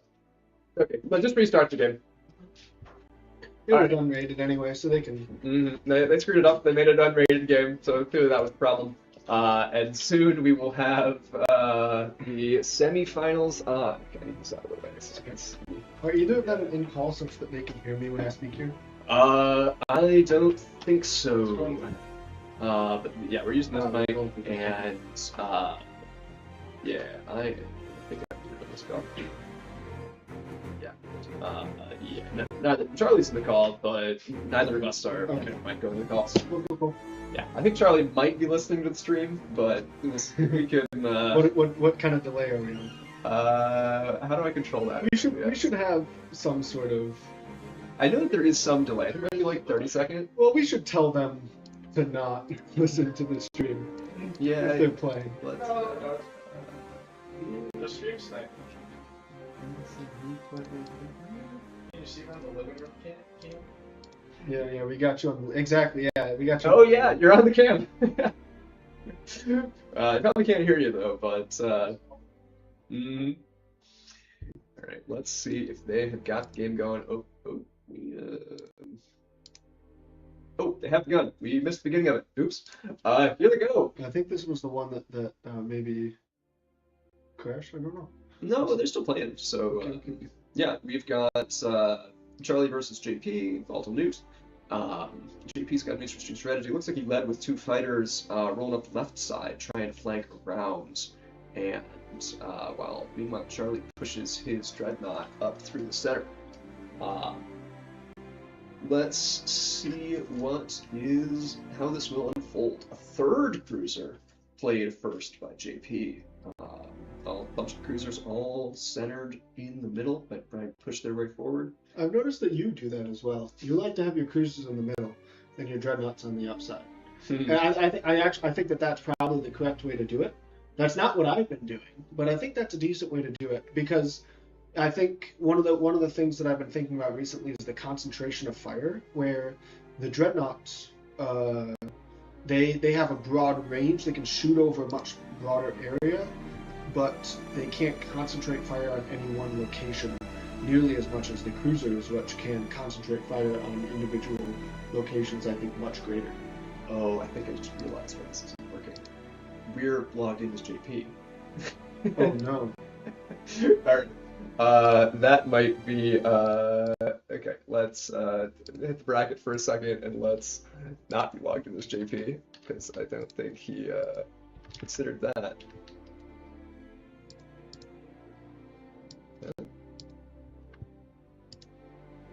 That's really funny. Okay, I saw the end turn button. I'm like, wait, we should not be able to end JP's turn right now. Yeah. Here, do you want to turn on the grid? Huh? The grid? The Coordinates? Yeah. Okay, sure, yeah. If we're casting, we gotta be able to talk about it. You're right, you're right. Yeah. We've got some coordinates. Okay. Oh, we don't have the stream actually casting the game. Here, we're back. We've got 3 cruisers coming to the middle for JP, a squad of all 4 fighters on the left side. Interesting strategy. Let's see how it pays off against Charlie's 2 cruisers, fighter, and dreadnought. Yeah, all 4 fighters inside. I don't think I've seen that before. Yeah, it's definitely interesting. I wonder, there are threats. Like, those 2 cruisers might feel a little bit thin in terms of a blockade here. Like, he might be able to just bust through that and break his way to the portal. Yeah. Charlie decides to turn in to fire for 1. JP has to let a dreadnought back if he loses that core. And it's all about, I mean, look at that. That's crazy. Right, so 2 fighters, 2 damage each on that cruiser will take it out. Of course, that leaves that fighter right in the spot that will die to Charlie's 2nd cruiser on the next turn. The cruisers can do 3 damage to this spot by firing for 1 damage, turning and firing for 2 more. However, this fighter does kind of seem like it's got a clear path to the base.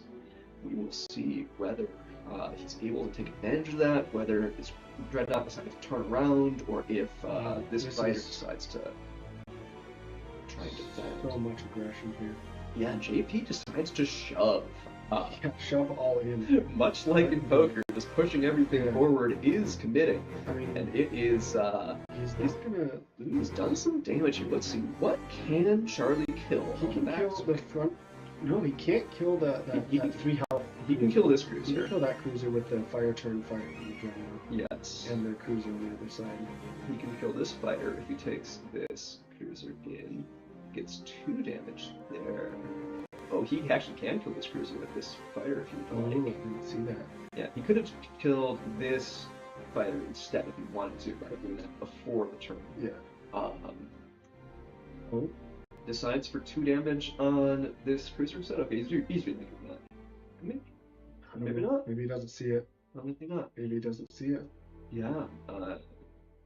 I definitely question that. I think this cruiser Yeah, 'cause dying it's gonna is kill the very Dreadnought. meaningful here because this cruiser is going to move forward and deal 6 damage right in the center. Well, I mean, I of think the Charlie's Dreadnought's dead, likely, even if he does kill it. position. Right. But yeah, that's really painful. Yeah. Okay. This has been a big swing here. But of course, each of JP's central pieces are low health. Yes. 2 dreadnoughts back, holding down the fort. Could be enough. I could see this. I mean, I think it'll come down to JP's fighter manipulation around this Dreadnought fighter combo. One of the things about the Dreadnought is it's pretty terrible at protecting itself against fighters.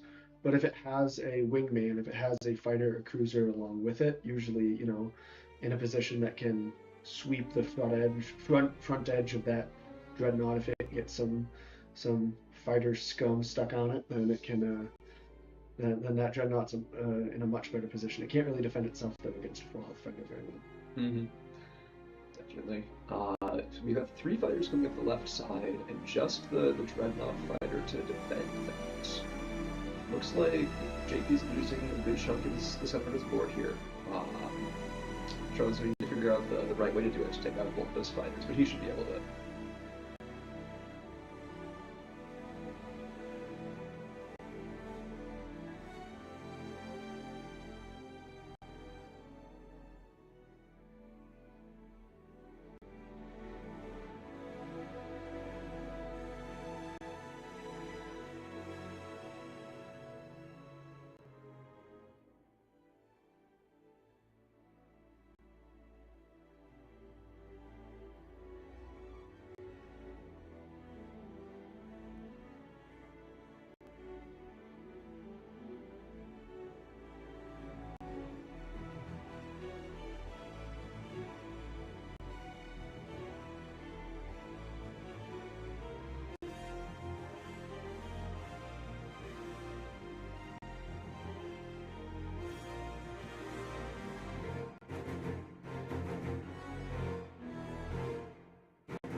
I'm the caster now. I am captain now. Alright, oh boy. Interesting end game here. JP's got to decide how he's going to box out these fighters with the dreadnoughts. Handed it over to Charlie. That's not it.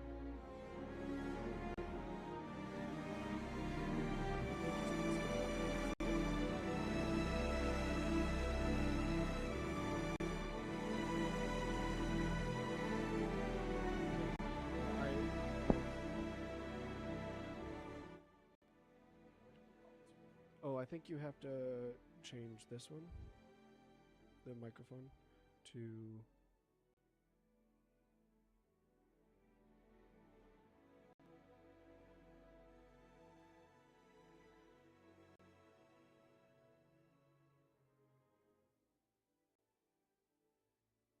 That's still off now. Yeah.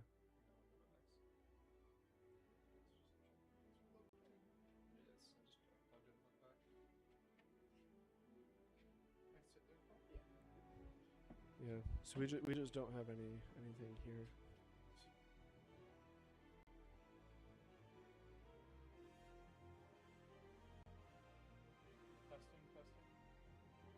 Yeah, that's this mic. That's working.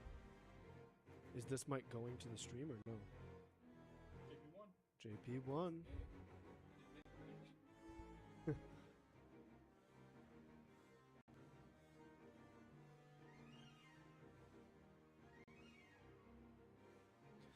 Man, tech issues.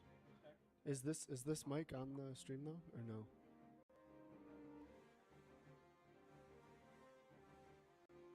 Yeah, we don't have chat up. That would also be something that would be good to have up as chat. Yeah. Just to know what people are saying. You are super quiet now, but I can hear you. Okay, we got chat up now. Turn down your music though too. Else is telling us to turn down the music. Sorry, am I doxing? Am I doxing her?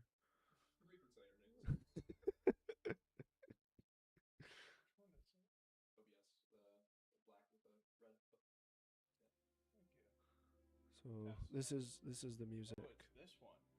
I don't know. No, this is this. Yep. Okay, we're figuring it out. She said to turn the music down a little bit. So I don't know if it's just like that.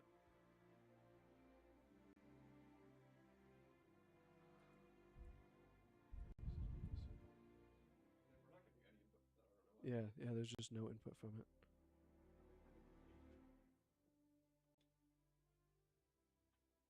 Fascinating. Let's do what all IT people do and restart this. I heard a ding ding. Oh, a different port. Oh, you just plugged that mic in. Alright. We got a new mic maybe. The second microphone has hit the Star Gambit stream.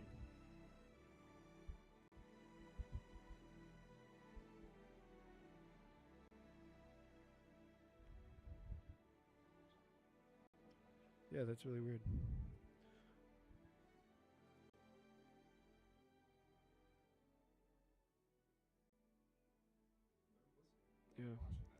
Yeah, here. Do you want to pull up Firefox and see if the music is okay now or no, they didn't say anything again. All right. Let us know if the music is okay in a second here, guys, if you can.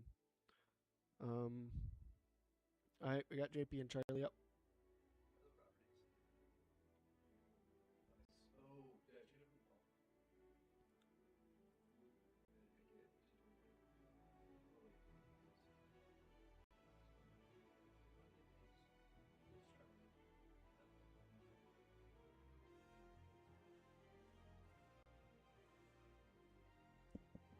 Oh, now it's reading something. Oh, it's that one. No, here. Can you change the main mic? Here, yeah, drop that. Change that. Maybe 2. Okay, it's working. We're back. I don't know why that changed. Like the That's default. so weird. Yeah, it was not the default. It was like the system might have changed for some reason. All right, but I think we are good. Okay. You want to pull the stream back up and see if they sing again? Yeah. Make sure. 30-second delay. Yeah. I'll get it. All right. All right, let's All right. go back to commentate. Tell us if we got the stream back up. That's not working, let us know, but otherwise we got game 2 to analyze. Look at this. Oh, this is off to the races already. Looks like Charlie, JP took the first shot last turn just for 1 damage on the, Dreadnought here.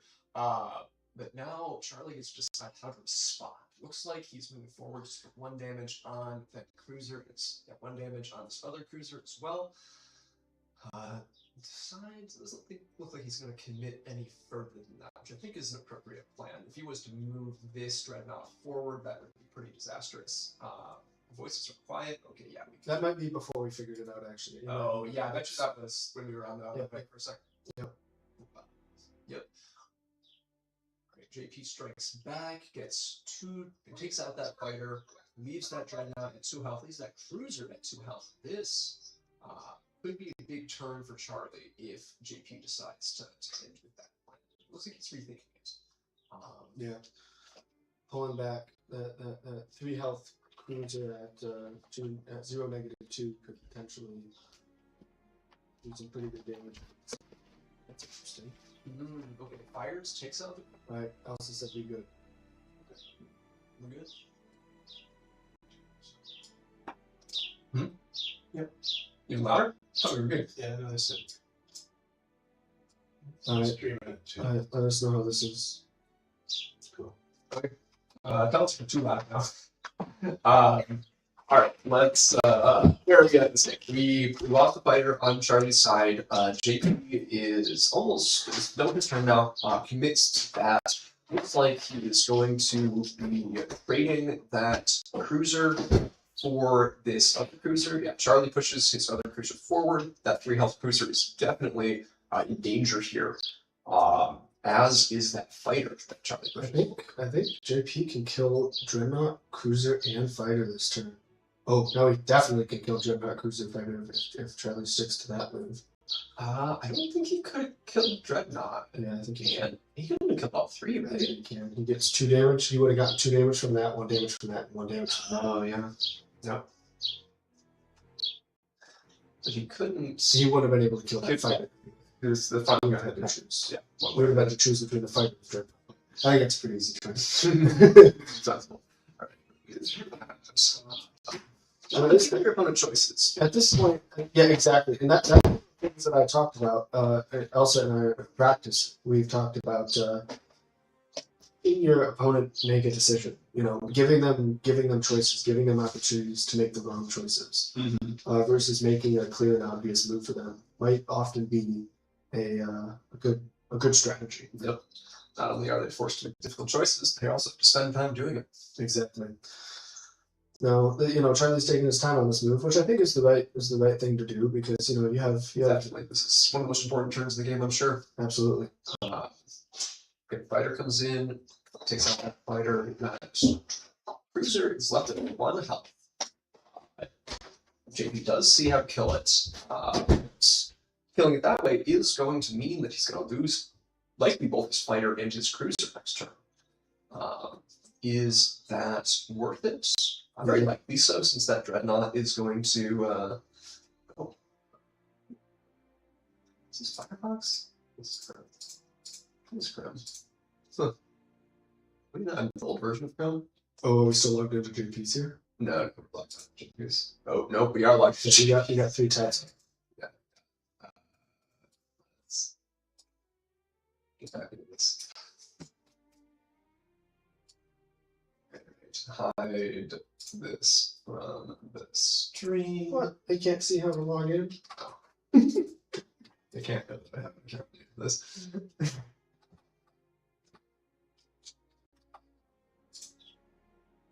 Alright, we're back. Okay. Here we go. Yes. Note to self, do not stream from an account that is currently playing in the game we are trying to spectate.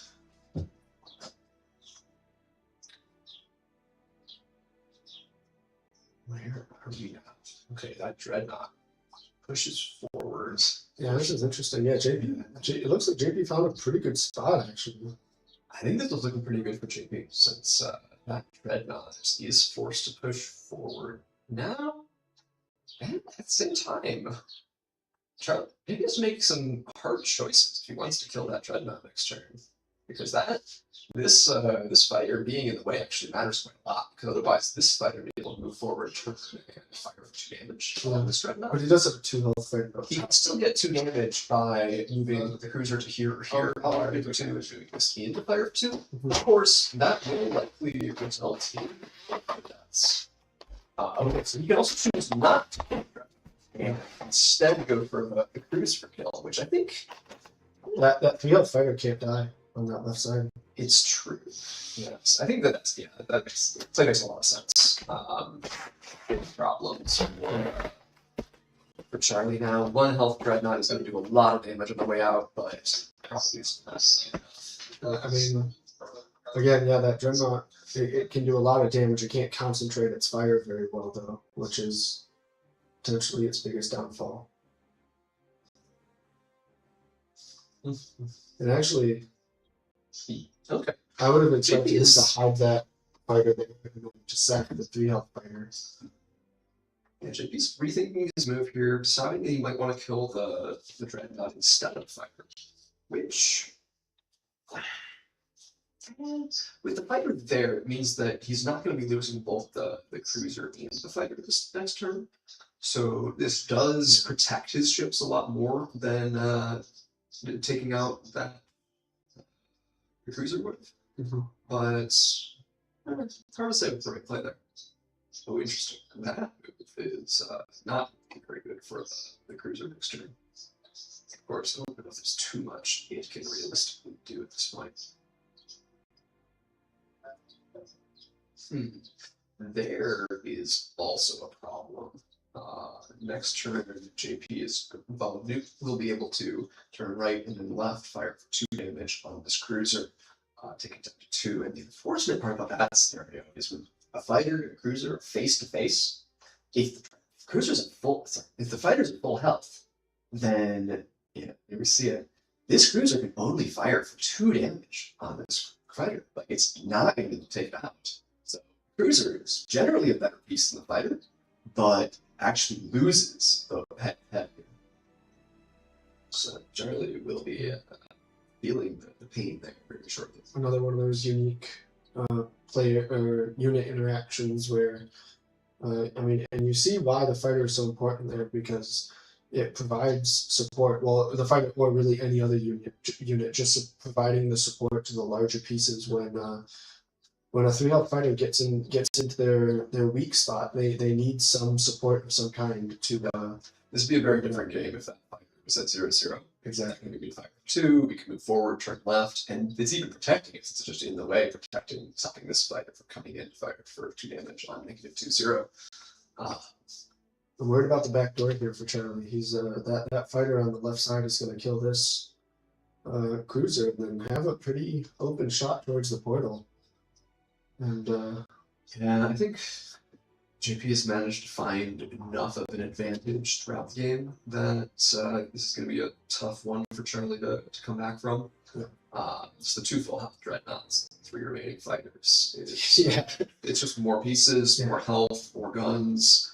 Those 2 fighters are in scary good positions. He will lose one of the fighters in this next turn, but the fact that this dreadnought's at full 4 health means that these 3 together are very likely going to be able to take it out. The mouse is visible on stream. Good. For some reason I thought it was for a second there. What have we here? Okay. Takes out the fighter as we expected. Moves the 2 health fighter to deal 2 damage to that fighter. giving this this fighter potentially a free path to the portal unless this cruiser decides to intervene, but leaves this dreadnought, if he decides to do this, in a very bad position against this dreadnought. Yeah, I just think this game seems to be coming to a close quite rapidly here for. Yeah, I don't know if there's any coming back from this. This little fighter is maybe the only hope, like trying to get around backdoor, but it's just less of a direct path than these two fighters racing towards it. But I mean, those fighters don't need to race; they can just. Right. He can just turn his dreadnoughts and take care of them. Oh, but he turns the dreadnought the other way. So that actually might give this fighter a chance, but yeah, the fact this fighter turned around means that this whole region of the board is going to be very difficult for this fighter to exist in. He moves forward. Still remains out of range of this fighter, but this dreadnought is turning this fighter, is making it there. It is, no chance this fighter can outrace these two pieces and take off the world first. Yeah, and he's even got an advantage on this back piece if JP moves that fighter to 1-1 on the bottom of the board. Material difference just seems insurmountable at this point. Definitely like chess in that regard. That a professional level of chess, the moment you lose a piece, it's essentially the end of the game. Except trades, but any mistake to lose that knight or bishop is essentially game over. I don't think Star Gambit's quite to that point. We definitely got a lot of potential to blunder in the late game, especially as none of us are too incredible at the game. Yeah, but I think we'd likely get that one. I think that the amount of variance we have is still really high. But as we, and this was actually, as we see the end of the game here, one of the things I was chatting about earlier on stream when I think you stepped away was the question of, with better computing methods nowadays, do we have the compute available to us even to have a decent solution to Star Gambit with our home computers, or would we? I mean, I don't know. Nobody's done the math yet. Yeah, exactly. I'll say that almost certainly not. Yeah. Well, not to make a really good. But you said solution. Not solution. Solution means something pretty specific. Correct. Yes. So sorry. So a decent model. One of the questions I've been thinking about is how much compute do we need to build a model that can beat even us at this level? Right. And I'll say against that, probably not very much. Really? You don't think so? I can run a local model on my phone that crushes me in chess. It's not close. Well, to train the model. To develop to train it. To develop do we have a compute available to develop that model?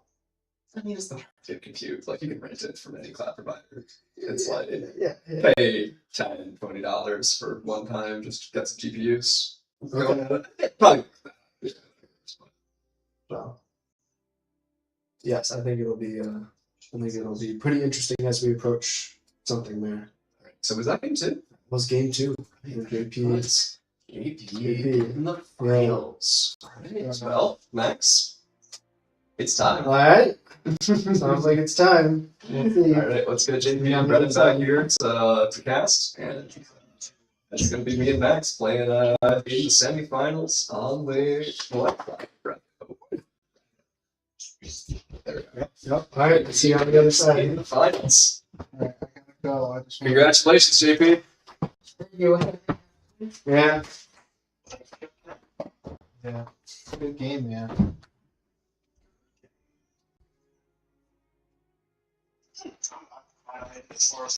Yeah, you made it really far. I lost in the first round.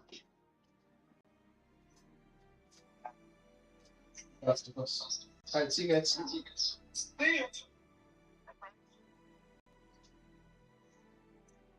Is the living room hot? It's fine for me. I'm going to drop this call.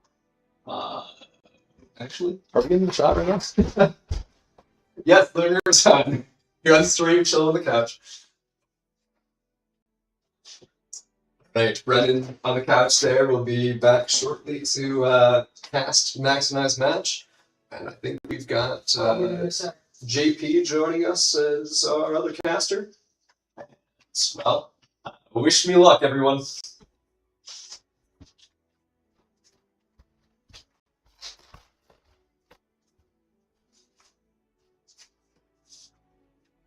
Oh. Alright, we're almost. I think we're gonna change. Cool. It is on that set. Well, that was an interesting game. I made it to the championship this year. Very cool. Last year I was defeated by Max in the semifinals. So Charlie put up a really good fight. Those interactions, I have no idea what's going on. Vampires, did you watch any of my game? Charlie? Some of it. Some of it? It looked like a good one. It was. Let's see if Max and Paul are up. If not, we'll. I think I left my water right over there. Yep. Yes, sir. Yes, need that. So it might be like half an hour here. Yeah, it could be a while. Take your time, man. Yeah.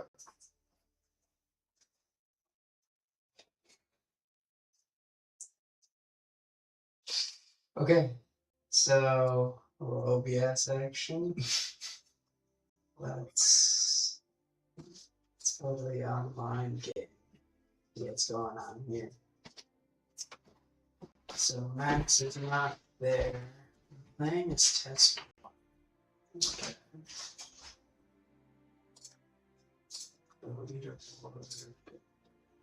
You go back and review through the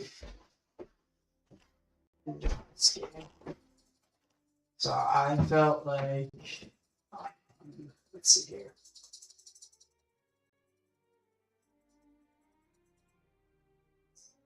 I think it was the start of this turn. This fighter that I had that I moved forward with really had nowhere to go. Like, it was only death for him, so you gotta take that 2 damage. But cleanup crew right here was kind of pretty good. So when I pass the turn, this fighter has nowhere that it can go. Right. So if it goes here to the left, then I'm gonna move my fighter next turn to the right and kill it. Right. But so if it moves forward, it shoots 2, but it can't get that 3rd damage from any of its other pieces, right? So it's still gonna survive, which is all that. So it would go somewhere here or here. Here it dies from this piece. Here it would just move forward and die. So this piece is basically dead next turn, right? Mm-hmm.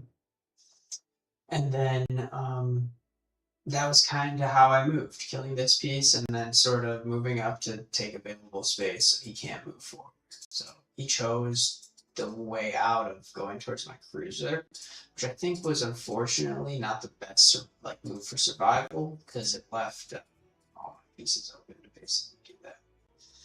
Take them out. I thought this was a weird move, moving backwards to turn around. But I felt like it covered all the options. Like, you don't want the fighter somehow breaking past this dreadnought. Mm-hmm. Let's see the game with Paul and Max. Yeah, we probably started. Let's see.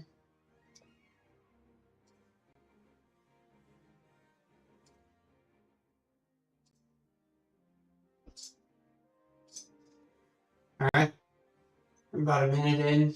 Paul's moving a little quicker than Max is. We're gonna change. Yeah, I this. still think that this strategy from Paul has worked out pretty well for him. Having the 3 cruisers in the middle and then the dreadnoughts on both of the wings or flanks of the attack are really powerful. It's definitely a strategy. I've really enjoyed using the dreadnoughts as like a cleanup crew at the end. Like, they're one of the last 4 that you spawn in. But getting them out and getting them up, like it's hard to move a dreadnought. It takes at least 2 turns, right? So getting them up and into your opponent's space, Paul's almost encroaching on him already with both of his dreadnoughts. Yeah, it's commanding a large board presence. So the dreadnoughts also make these fighters kind of awkward because currently they can hit his dreadnought, but they can't Right. So Nothing else can can this turn. support. Nothing else can support. I like where Max is leaving his cruisers, though. They're kind of all supporting each other. They can turn back in if needed. The cruisers, I think, superior to most ships, at least for like for all of our players right now, just because of that pivot move. Like it being able to rotate about the back access really makes it a great like defense. Oh, He's just taking Max is going in very on lost this cruiser here.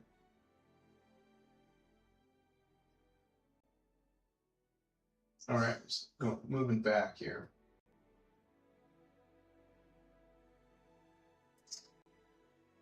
Yeah.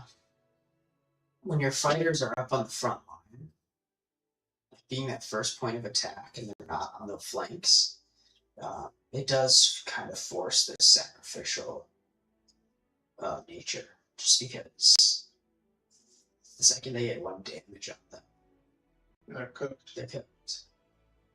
Like he's surrounded by 3 ships that can hit him. Yeah.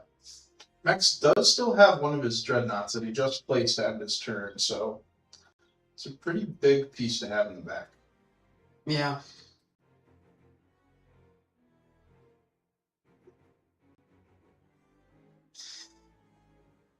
Are these still connected?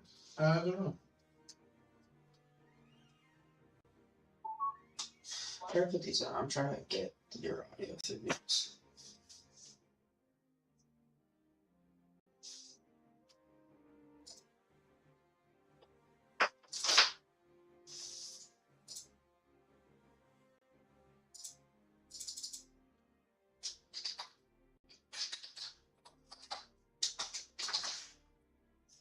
Change to Xbox.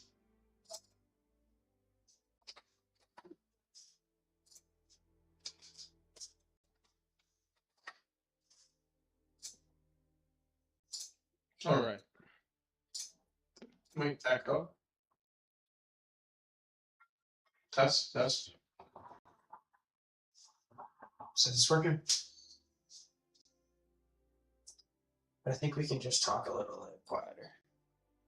Good. Yeah, it looks like it's echoing. It is a little bit. They're inputting at the same time, so I don't think it would be bad. I wonder if there's a way. Check chat.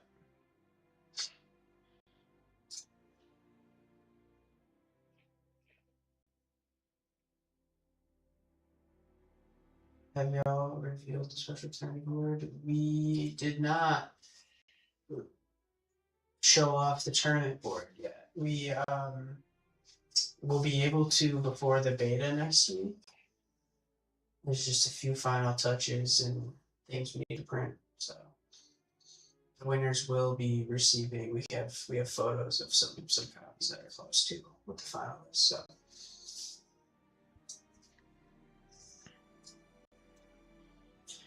So what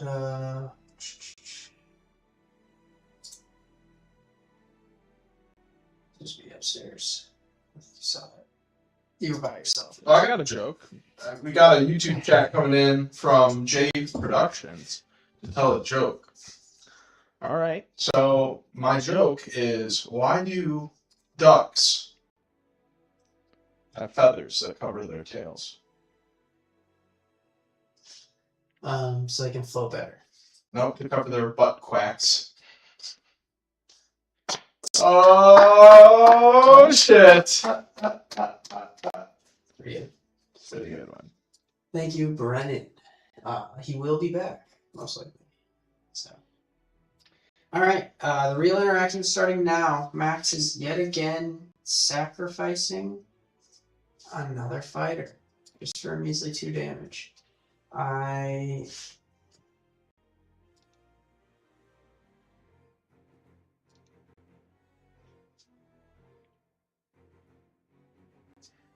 quiet.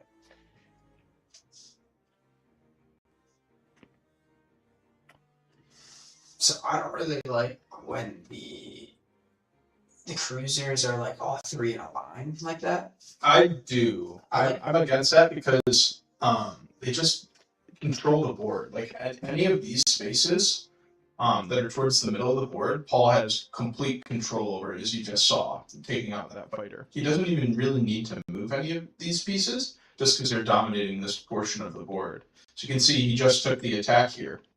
Let's see if he moves these other cruisers. It looks like taking this one out possibly might be a good option for Paul, but we'll see here.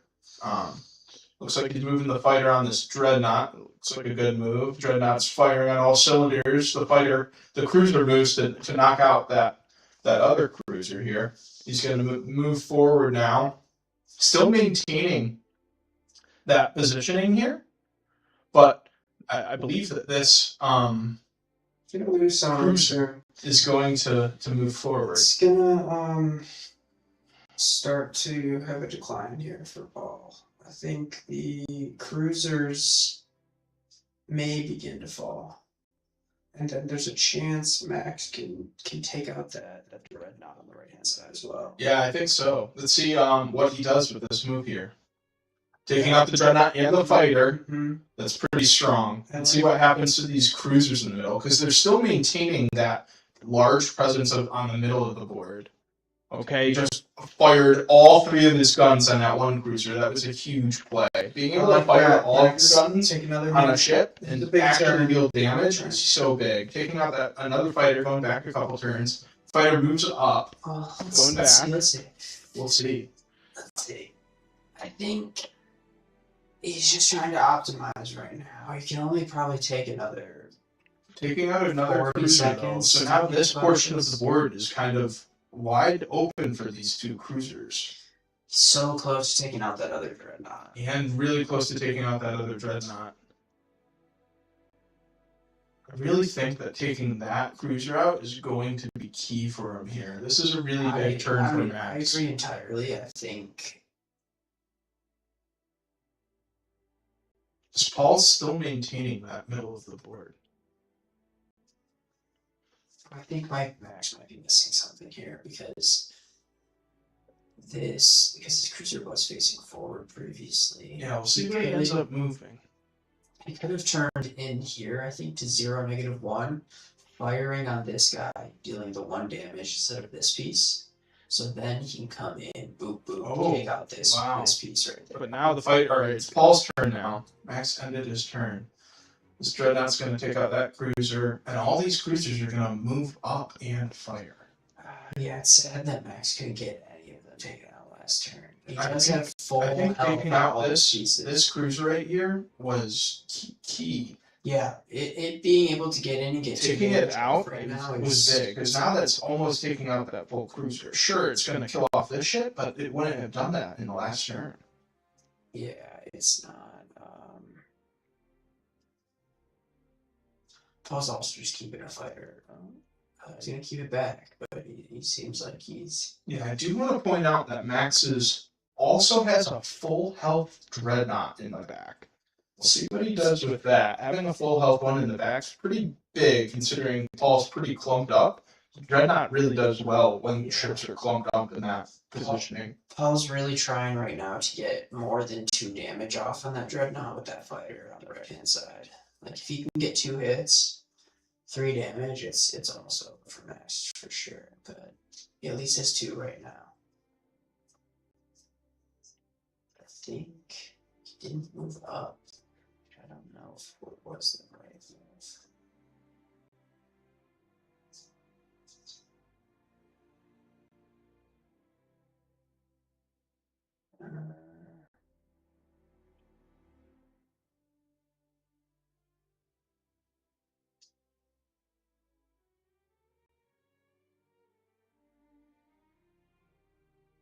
Taking out that cruiser. Interesting. That also protects his dreadnought to have some more health.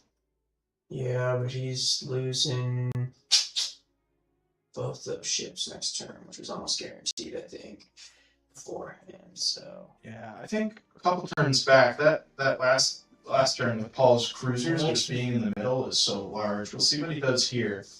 firing off all those guns on that one cruiser with the 1 health is really big for Max here. The fighter on the right hand side is a good positioning for Max's piece because he can't do any damage. Unfortunately, Max isn't able to get like 1 damage off. If he would, then he'd have that piece killed in 100% next turn. Now it might be able to slip by if he's not careful. Yeah, Paul just has more pieces on board too currently, which makes a big difference. Max is coming up short on time here. It's not looking good. Yeah, having to place that last dreadnought as one of his last pieces in the back, it really hasn't been able to affect this battle much, and the dreadnought's a really big piece to be able to do that. Of course. Put a couple of those fighters out first. I don't know if that was the right play, because now this dreadnought is one of the last standing when it can deal the most firepower. It has four cylinders to shoot from. You're right. I think As we're closing to the end of this game, it looks like Paul is pulling away with the lead. I think he's got this. I think if you're going to be using, dreadnoughts late in the roster for yourself, then you have to be moving quick or in the early turns, like saving your time, But it looks like that's gonna be it. Max. Let's watch that replay for the middle part of that match. So Paul started with the 2 dreadnoughts, and Max started with 2 fighters here. And then we start to progress. See, getting a dreadnought to be able to shoot already that early and take out a fighter that just went back. That's truthfully that's on Max for putting up his fighters. I think too far. It was he didn't have any support by any of his. It was at this point in the match where Paul really had full control. He had this whole part of the board absolutely covered with every single cylinder being able to shoot, except for this one, and this one. Only having 3 of your barrels not being able to shoot for having 1, 2, 3, 4, 5, 6 ships is very good. I mean, I'd argue 2 of them are 4, so that's huge. This was really the deciding point in the match because of all of this here. And then once that fighter got taken out, this positioning from Max was really big.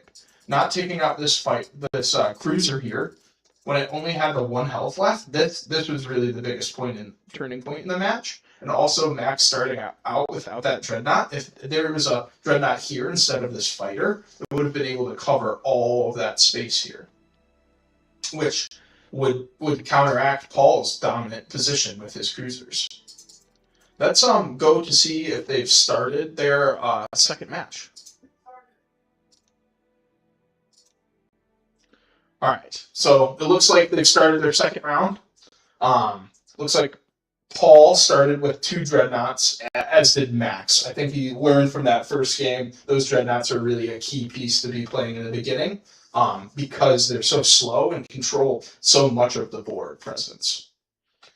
Now, they also started with a fighter instead of the cruiser. That'll definitely affect the left side of this board. Having a dreadnought and a fighter really turns the battle in Max's side on that side, just because of the being able to move in such a way. Paul does have the advantage of having that cruiser to still maintain the position on the board with having those cruisers having so many different lines of fire. Max is definitely starting to notice his advantage with the fighter on this left side right now, and I think that may be a big deciding factor in this match. Yeah, I think Paul's doing the same thing he did last time. Yeah, same strategy with those starting with the dreadnoughts and then going straight to the cruisers. Because also, when you're able to play those fighters later in the game, they move 2 spaces. They can really crawl up the map a lot quicker later in the game than they can early, when some of those starting position pieces only have the one space that they can move. What are you saying? Fighters, they move 2 spaces. Sure. And all of these other ships that are in the middle here for Paul only move 1 space. So being able to move 2 spaces is a better piece for later in the game because they can move further later. Yeah, but they can also be used in different manners. Yeah, like Max is shown right now. We'll see how it works out for Paul, though. It seems like a pretty good strategy here. See how this shakes out. Fighters. Taking out the fighter that was winning that matchup, and it did get a damage in on that Dreadnought, which will be huge. Now, Paul's moving up all of his cruisers here, still maintaining that board presence. And notice that only one of those cylinders isn't able to shoot right now.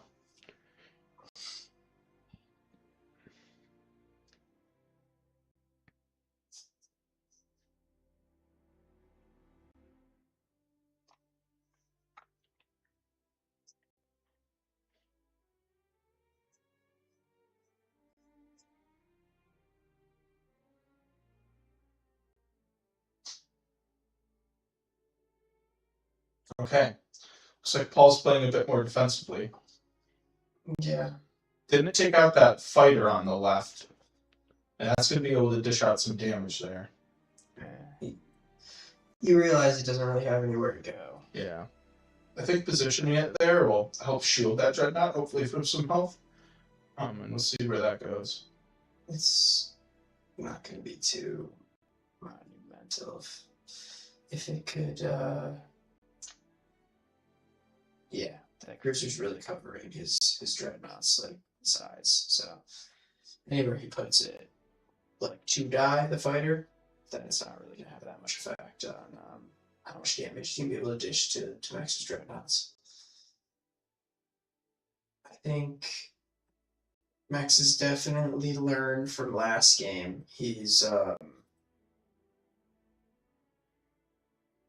I wonder if he should have done 2 damage onto his cruiser here instead, just to try and like slowly break down that like center. Yeah, I mean Paul's center matchup right now, he's got 3 cruisers at full health in the middle of the board with all of their barrels being able to shoot.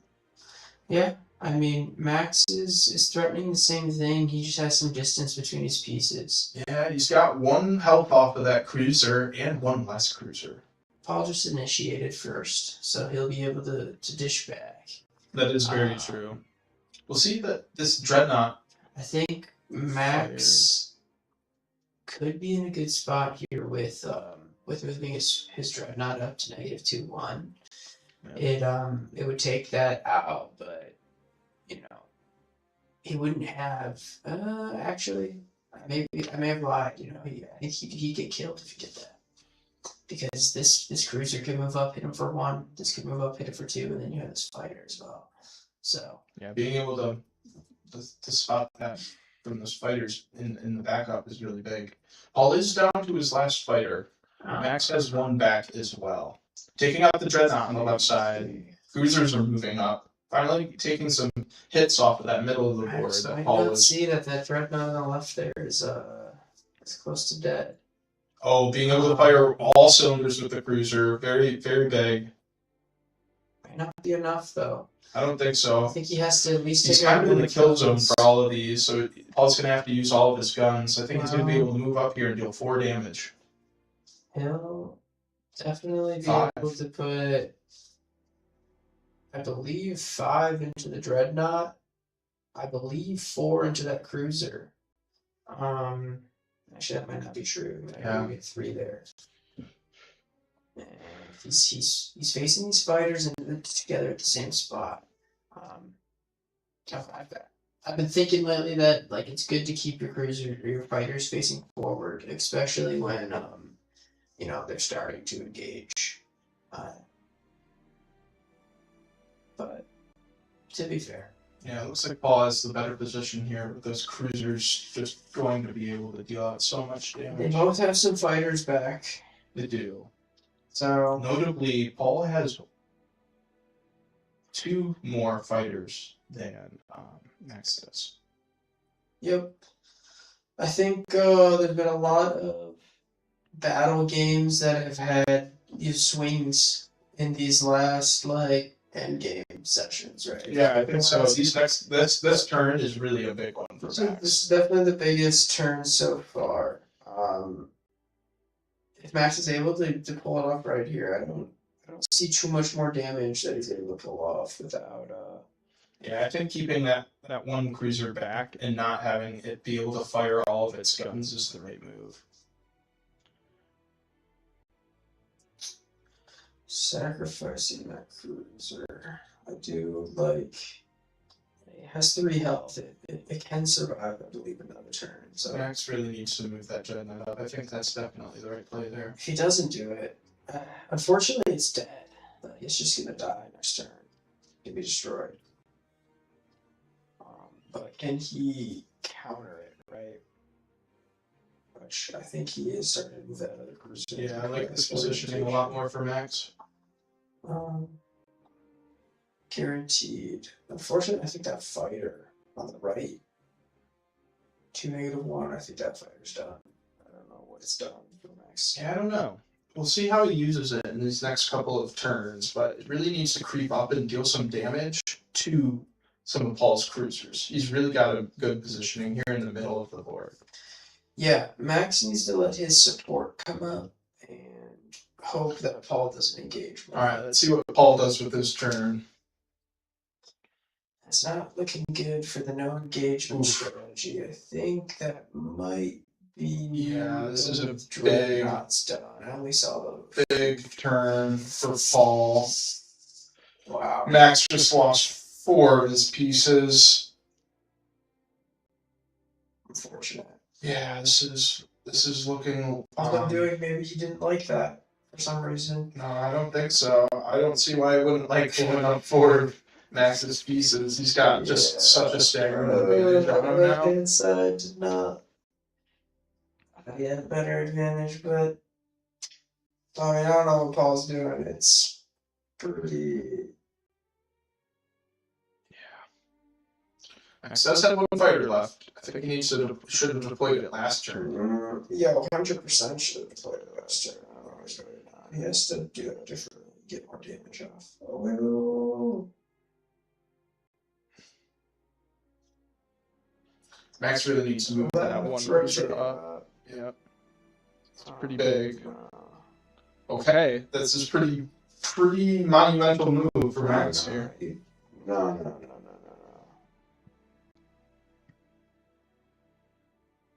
I think, this is a good response. I mean, it is a good response. Taking out. I didn't see this coming. Taking out a bunch of the ships. He could do better, though, I think. Yeah, we'll see how he dishes out this damage.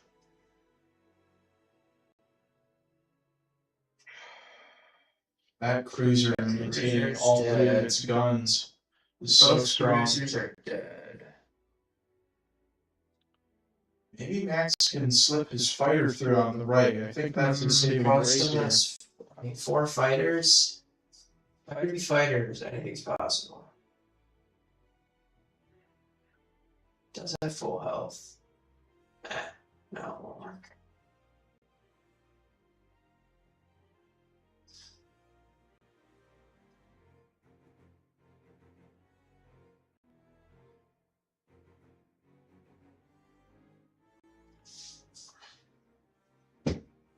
Yeah, this is looking like it for Max here.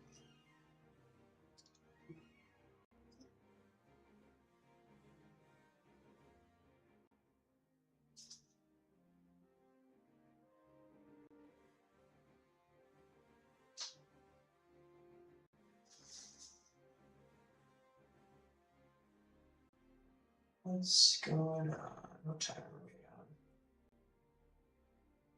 2 hours? Jeez. Not too bad. 2.5 hours, you know? Oh, yeah. Alright, well. Let's see how this shakes out. 4 fighters against a fighter and a cruiser. This cruiser's at 1 health. Hoping Max can pull something off here.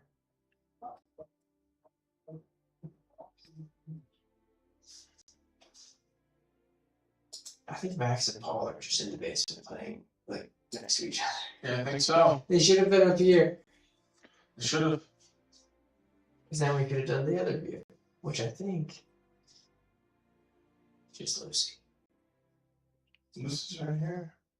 Turning the dog on stream. No, I don't think her yet.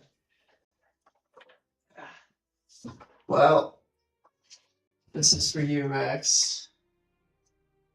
Oh, I need to see OBS. Can't see. Say hi, Lucy. All right. That's what I get.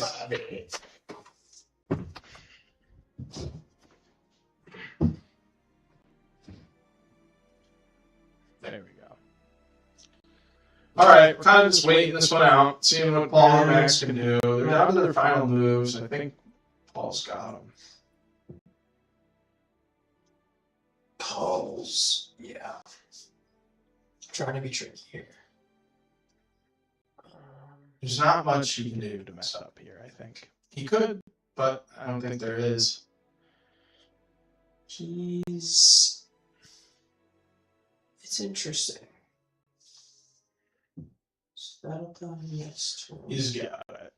He's just got it. Yeah, he's there's no real way for Max to turn this one around, I don't think.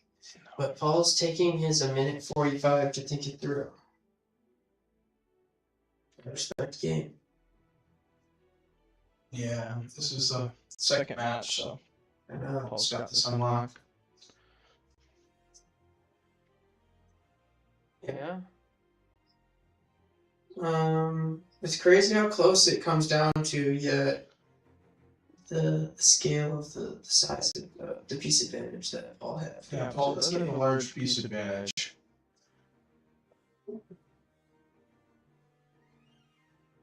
Okay. It's good, but is it good enough? I don't know.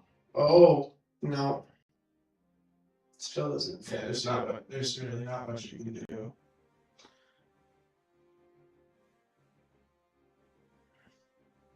Yeah. Two fighters are going to close this out.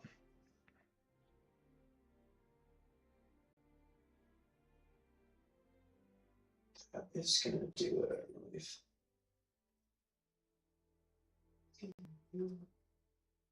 Very close game. Wow. And Paul fought. wins. Paul, Well fought. Paul does win. So let's update the bracket. All right. Got Paul. All right. Paul and JP are now going to face off in the championship round. Wow. So Congrats to them both. well, it that also oddly enough does determine everyone's monetary. Oh, that's exciting.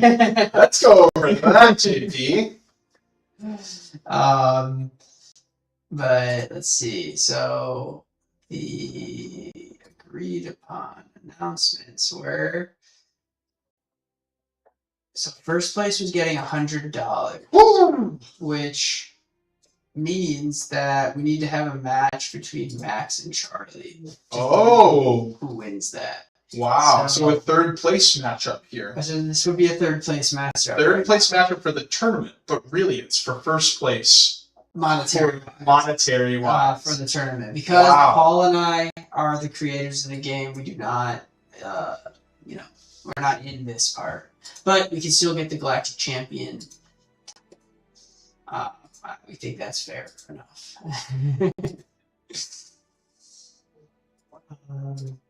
Okay, so I think, let's see. All right, and then second place we have Hold up. Hey Charlie, can you hear me?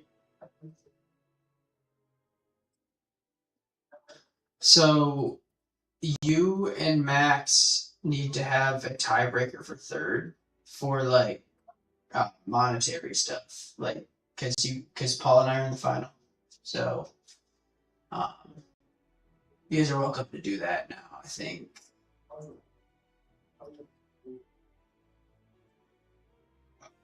Okay, sounds good. Then we'll do that one. Sounds good. We'll get Paul up here with us soon. Okay. all right. Okay. So let's go to second place then. So second Would place be the loser between Max and Charlie. loser between Max and Charlie. Correct. correct. And then after that, I think it's kind of hard if we didn't have a bunch of people play out. Yeah, Let's take a look at that. So, loser between them would get $80. Yeah. Third place. And a Champion 2 edition Star Gambit set. So Unique physical game. So Paul and I can win this. Oh, okay. So we can win the physical game set that is made for Star Gambit. Okay. It's a Champions edition, so the champion gets it. Max won one last year because he won that tournament. So he'll be getting one, and then this year's winner will get one. It will be Paul. All right, so that means we saved some money there. Okay, so we need to look through third place and then fourth through sixth. So, This one you're gonna have a chance to get this we one. might have to change up. So, Max, you gotta play a third place game against Charlie because that determines money. All right. Is Charlie? Yeah, Charlie. So Okay, so you got it. We delayed grand finals a little bit. Yeah. Because this tournament went pretty quick. Yeah, I mean, it's been a good time. Hours. Yeah, I'm liking that. 6 hours. All right, do you want us to play right now? I mean, I think that's what Charlie's plan was. So, all right. Good luck. Sweet. Good win, Paul. Unfortunate, Max. Oh, I needed that. Yeah. See you in finals, JP. That is true. We kept it. We saved on board money, so get in. Hey, I'm still getting that board. Well, hey, I might be getting it too, brother. Let's go and determine the other prize winnings and the placing for the tournament. Yep. So, let's see. Paul won the whole way out. No, it's not. What was that? That's just Yeah, that determines placing. What do you mean? This is just the people that are in it. Never mind. That's not that fancy. But so let's see. We just need to determine. So, third, fourth, fifth, And sixth. So this would be third, fourth, fifth. Yeah, we only need to determine that. So we only need to determine fifth right now, which would be between there for third and fourth. It looks like it'd be between Gaius, Terry, Elsa, Brady. Brady. Oh boy. So this is what we're probably gonna do. We're probably just gonna take the third place money And split it up. and combine it with the fourth place and That makes sense to me. and then split it evenly between those four. Okay. That'll be that. Okay. So Paul, let's do that math. Thank you all for participating. Yeah. And congratulations. Well, I'll give the real announcements in about 2 seconds. So 60 plus 30 plus 30 plus 30 divided by 4. Okay. So 37. Gaius, Terry, Elsa, and Brady. Congratulations, you won $37.5.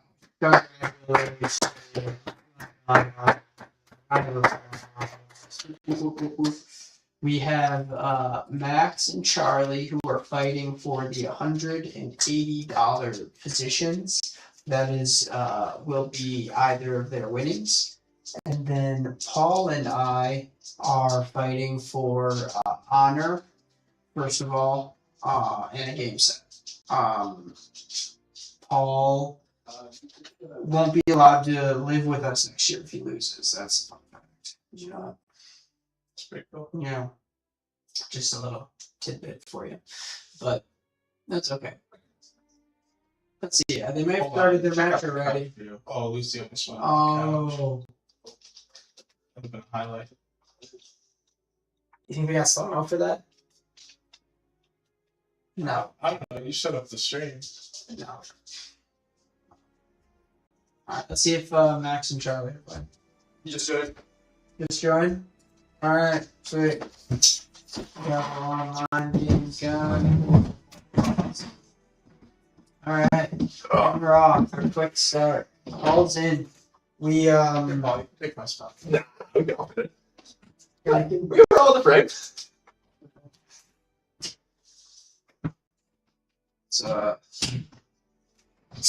Slowly. Alright. Battle has commenced. Cool. We're on the frame. Stream is going. Battle is rolling. Max versus Charlie for third place and the number one prize, since JP and I made the game and aren't eligible for the $100. There's $100, right? Yeah, 100. This is for $180. So they're both winners at the end of the day. Both winners. One of them's getting $20 more. We also did just announce that Gaius, Terry, who else? Elsa, and Brady, $137.50 apiece. Oh yeah. Obviously that's all. Like, those are some of our most dedicated playtesters that have been coming back week after week. So a little sad that my older sister Grace is also one of our playtesters. She couldn't make it today, and she's one of the best battle players that we've got. Perhaps those ratings would look a little different, but otherwise. Gotta get the dog cam. Oh, just for a second. Oh, what's she doing? Oh, Oh. he's out against it. It's Uh, okay. Alright, back to the main stage. More sniffing to do. I get it. I get it. All right, okay. Big early engagement. Max takes out one of Charlie's fighters, but perhaps he's overextended for it. Oh, he maybe decides he shouldn't do that. He takes that fighter on in for 2 damage, decides to take that out with the cruiser. That's a little safer. I like that. It doesn't bring the dreadnought in range of Charlie's other ships, but will definitely result in Max fighter dying at this turn. So really, it's kind of a 1-for-1 trade. So far, seems pretty even. Charlie's definitely got an interesting arrangement here with the 3 cruisers aligned right beside him, all pointing the same way. I'm honored by Charlie's positioning here. He, this is what I did like a few days ago, and he said I like that. So, but he seems to be taking it to another level. He's going back between the different angled parallel lines, the 2 directions, right? Wonder if we see him turn all 3 in here, or just push them all forward. Yeah, this looking more like the option. I mean, take more space.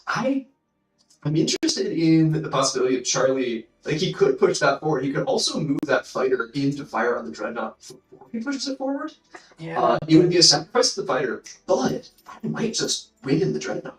But wait, no, because he can if he kept his fighter there, he could rotate his cruiser still, and then still hit the dreadnought, right? Like he would be protecting his fighter. Now the fighter taken all the way to the edge of the board. It's dead. The fighter? Yeah. No, because this isn't actually that good of a move for Max. Because this loses the dreadnought next turn. Yeah, so Max cannot push that dreadnought to cut off that fighter, since those 2 cruisers are just gonna kill it. The dreadnought's still going to die to the 2 cruisers. Ooh. That's why I think he should just go out there. Max can hear us downstairs, so let's not speak too loudly. We're on a delay. No, not to the basement. A healthy minute delay. No, he can hear us through the floor. Yeah, it's still a minute delay. No, it's through the floor. No, it's. He's below us right now. There's Physically. not much. No insulation here. Like we can hear it. We were laughing down there when we heard you guys commenting.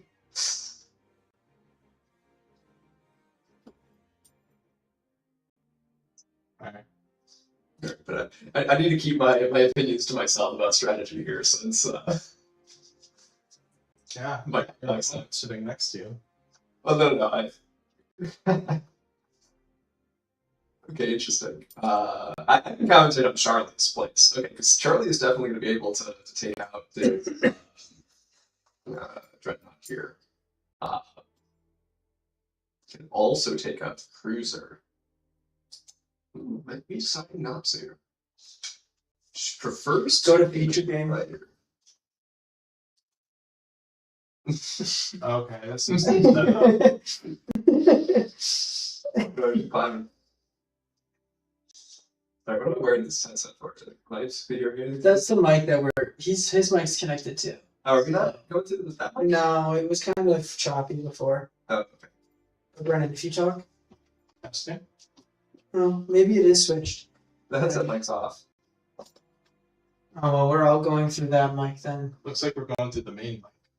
which is This main not mic. this one. This isn't. Who This knows? is not plugged in. Not I mean, totally missed the battle going down there. You do unplug and replug this, Brennan?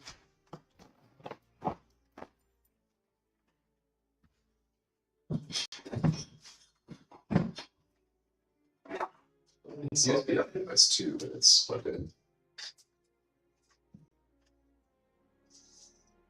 Well, try it again. Yeah, try to. It's working. Xbox mic. We're activating right now, I'm sure. You got 2 mics that's on this. So nothing.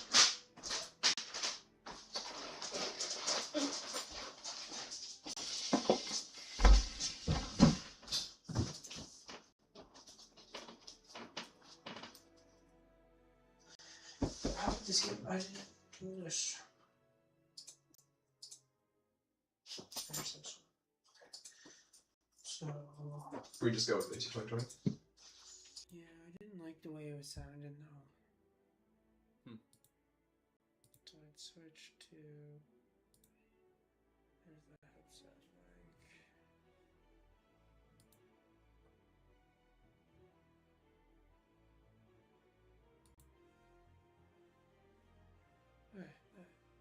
Should be good.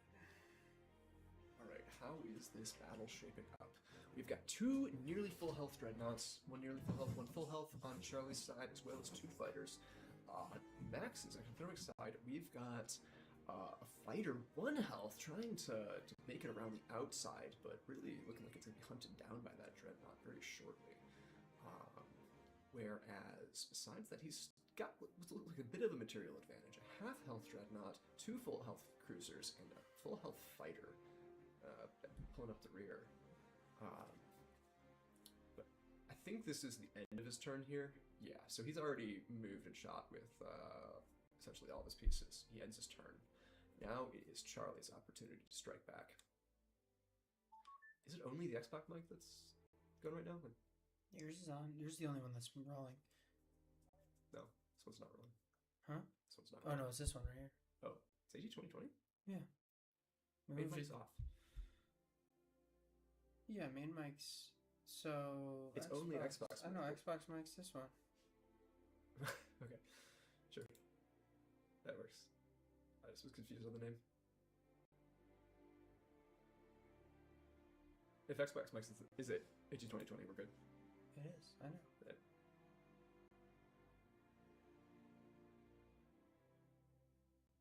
You're good. I'm not gonna change anything. Everything's muted. I just want to put that to that. How is this match continuing? Now, if we were professionals, we'd have a sound team to focus on this while we commentate. We're learning. We're not professionals. We're having a good time. We're designing a game, not managing streams. Apparently, we're doing both. Well, we take on a lot of hats. All right. Looks like Charlie is taking the advantage here against Max. That's a little surprising. Max is definitely the higher rated seed. Maybe not by a ton. What's the difference in seed there? Yeah, Charlie is seed 7, Max is seed 4. So maybe not too different, and their ratings reflect that. A 1500 rating versus a 1416. It's a meaningful difference, but not a massive one. And Charlie definitely seems to be potentially forming an upset here. 2 nearly full health dreadnoughts that had a big strike back on that turn that we tuned in on, and it's yeah, looking like lights out for the 2 remaining pieces that Max has. That fighter is going to make a a mad dash for the portal, trying to loop around this It might be able to do it. He can't though. Like, I mean, he can go here, get one, go here. name the hexes, or use Oh, the mouse. you're right. for stream. Exactly, you go here, but he'll take 1 damage, but then, like, slowly, I think he can rotate out of it. Yeah, it's that Dreadnought. I think is just going to be a little faster, and the problem is that he's also losing this engagement on the right side. Yeah, that's not the way. Interesting. I disagree with Charlie's choice to leave this Dreadnought where it was. I think, or did he move it? I don't recall. I mean, that's a pretty cool move by Max down here.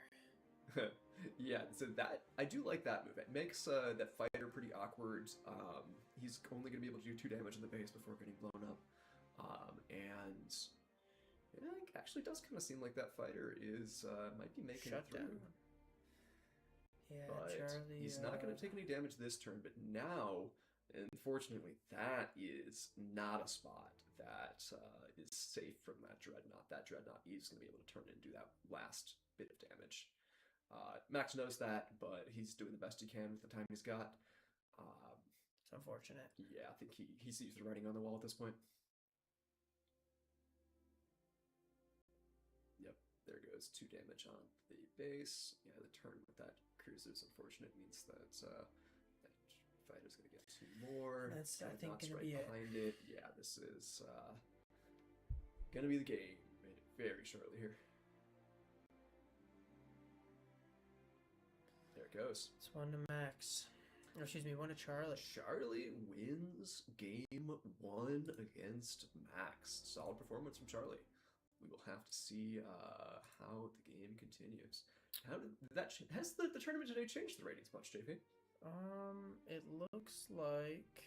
You want to pull up the ratings this morning to see if they look any different? These are them right here, so. I was thinking the numbers. I can't show both at once, so it's just gonna be us telling them. So it Yeah, looks like can I see it? These are them right here. No, I want to see the ratings. We got the screenshot in the Discord, right?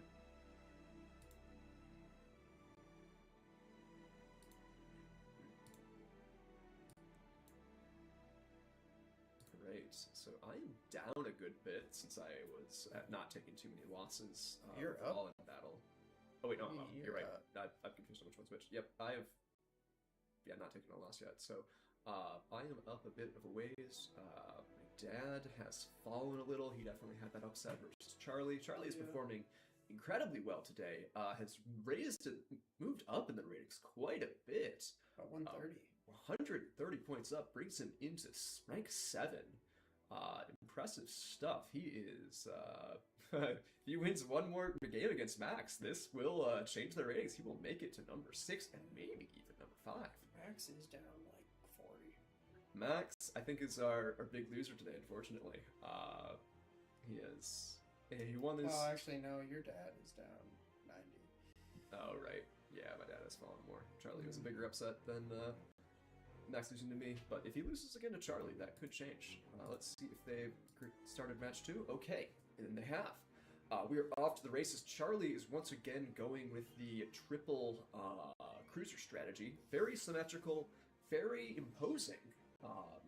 Max Exothermic, his arrangement here looks a little more... it seems kind of in disarray, perhaps, but it looks might be deceiving. He's got a pretty wide spread out strategy here. He might go for... Looks like he's got 2 fighters on either side. A fighter on either side to potentially flank and threaten. Those dreadnoughts, Charlie goes for 2 dreadnoughts played in a row. Those look like they're going to try and hold down the fort, hold the sides, tight end sort of maneuver.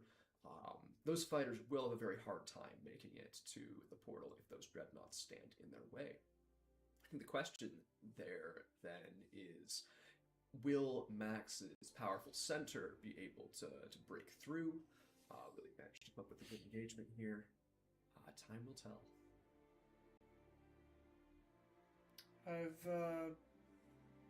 I've been down that road for Charlie, with the fighter cruiser. Yeah. And So did you say you played it first against him, or no? I'm just saying I've definitely tried this before. Yeah. it does feel like the fighters are constrained, Yep. but it looks like Charlie's getting out of it early, which is a good thing, not like waiting for engagement and moving all together. So Right. Fighters are only the gun pointing straight forward. They're definitely if they don't have the room to maneuver and end up pointing at the enemy ships, they tend to be very ineffective. So yeah, when constrained by your own pieces on either side, those fighters can be very limited in what they can do. And I like how Charlie has kind of released those two fighters. He did sacrifice the first one, but perhaps that's. looks like he's gonna get some more damage off. I think that might be a smart sacrifice because well, it's hard to say. He's sort of forcing engagement, but Charlie has to go out of his way to. Because if he picks that fighter out, he's gonna lose it, I believe, again. So. Yeah, he forced Max to move this fighter up to -2-1. Of course, he can't kill it here unless he wants to sacrifice his own fighter. This fighter could move right, left, fire, but of course, look at all these ships right here. This fighter would also be not long for the world.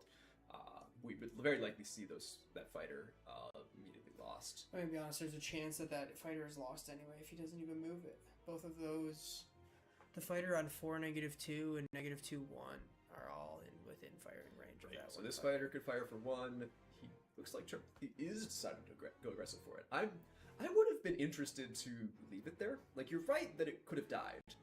But also, if Max has to commit all 3 of his fighters or 2 of his fighters pretty aggressively to make that happen, that might end up coming back to bite him. Maybe. Charlie definitely feels like he's in a bit of an awkward spot with this fighter specifically. It's pretty ineffectual here. If it wants to get back into the fight, this fighter's in the way, so it can't really loop around the left side here. It should definitely not go straight forward. A fighter in the corner, facing the corner, is locked there for the rest of the game, since it just simply cannot move. So we don't recommend that one, Charlie. Could also take 2 lefts and try to rejoin the fight, looping around, but that might be his best option, but it'd be pretty slow for him to do that. I think his best option is to stay exactly where he is and that's wait for Max to make a decision on that fighter. Right. It could just be bait as well.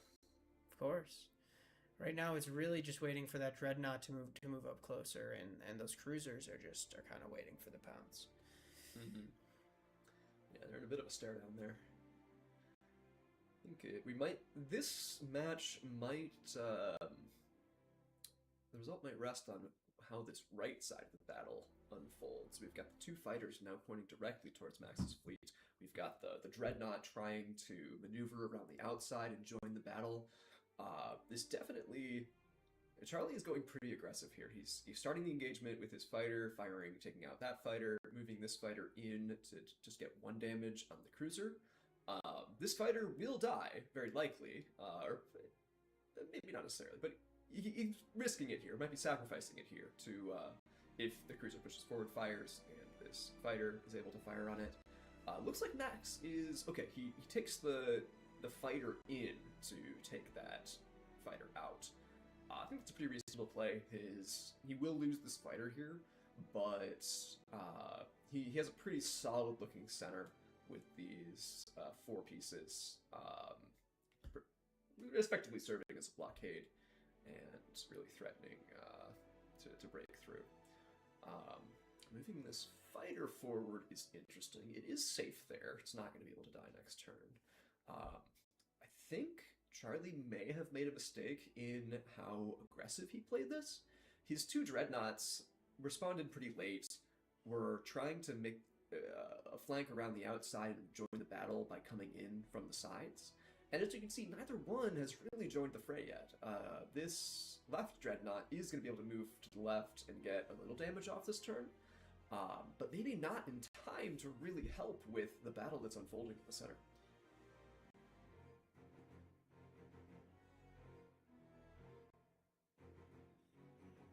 Of course. Max is waiting really for Charlie to move those cruisers and make a decision. Yeah, Max is playing this pretty patiently as well. He seems pretty happy with his position. On the left-hand side over here.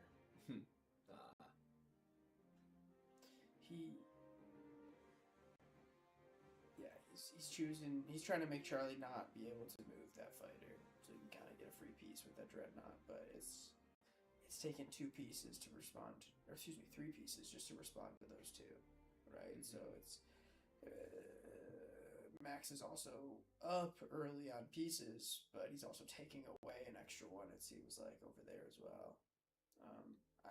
In my opinion, I think Max should be charging forward with those other 4 pieces. There's kind of that's choose potentially two the right move. two But also, two fronts to fight the battle on. A scary spot, like as well, because like these 2 full health cruisers, a dreadnought is nothing to sneeze at in terms of firepower. If he has makes just the as wrong much move- firepower. right? But if he tries to force it, he could regret it. Yeah, I just don't think. I think forcing engagement is powerful right now. That it might be. It's hard to say. It 'Cause does you seem don't like want- his you don't this want- left side battle is not going Max's way. He's about to lose some of his pieces next turn. I think he's already done pretty well with it. He's distracted all of his pieces to the point to where he's starting to mobilize with his 3rd cruiser. I think. Sure, you're right. He did get that cruiser and dreadnought down to 1 and 2 health. Yeah. And yeah, those will have a hard time being too relevant at that low health state there. Interesting. That fighter also seems like it wants to join the right side. I think that's potentially a reasonable choice. It might be able to do some cleanup there against the low health cruiser or dreadnought. Though might also have a difficult time. It's hard to say. I think this is a bad move for Max because, I mean, I guess if these turn up, he could slide past them. But if this turns up, he can't get any damage off to retaliate, taking out his cruiser. Yeah, this -3/3 space is pretty critical. Yeah. The fighter needs this space to be able to fire on Yeah. this cruiser, and if the cruiser occupies it, that fighter can no longer make that turn and fire on either of these pieces. Charlie doesn't seem to be noticing currently. Interesting. What's he trying to do, you think? Okay, so now with these moves, -3/3 is less important. It's the fighter can still go here and fire for 1 damage on the dreadnought, but of course that does not kill it. But -2/2. -2/2, yes, of course. I mean, he can definitely fire on the cruiser here to take it out. Yeah. The cruiser was also protecting the dreadnought if it went to -3/3. Right. Yeah, there's definitely a material advantage for Max here, but not much of one. I mean, after this turn, yes, but that 2 dreadnought is tough. Like that 1 fighter could deal with it on its own potentially. Maybe.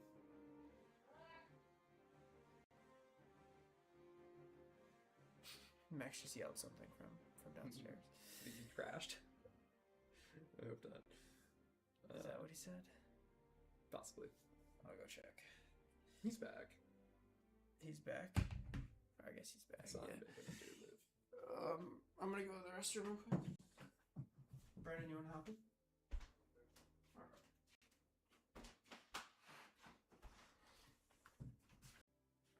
Okay, browse of JP's computer, I guess. It's our stream crashed and our Google Chrome crashed, but I think we are back. JP, you want to check on Max? Okay, no, never mind. He's good. He's playing.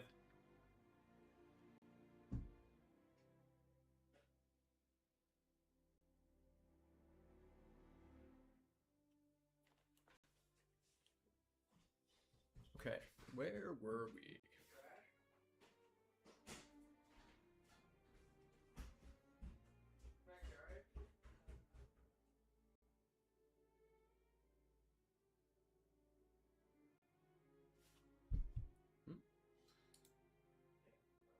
Well, we are dealing with a few technical difficulties here, potentially. Okay, looks like we are back and good. Clocks are counting. Players are battling. Charlie's turn. He has some interesting choices. He must choose how to start this engagement. His 4 health cruiser is looking fairly safe here. It is positioned well to do a lot of damage, as is that 5 health dreadnought. That 2 health dreadnought is less so. 2 health, Charlie, Max is threatening to kill that, as you see there, just with 1 damage from the fighter, 1 damage from the cruiser. And now we've got ourselves an end game.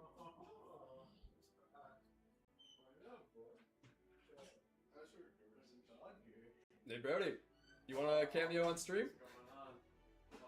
We got a stream going. Want a cameo? Oh, shit. We got a. This is our ranked 3 match. What's that? They're playing for 3rd place right now. This is a $100 game, Brody. Oh, you lost? You guys have 100 bucks on it? Whoever wins gets the 100 bucks. Paul and I are playing for glory. Yes. Welcome our friend Brody. Brody fits to the Yes. stream. You want to see how many viewers we got, Brody? Ready for this? We got 4 4 viewers. viewers. Hey, this is only like one of 3 sites we're streaming on, though. Do we have any?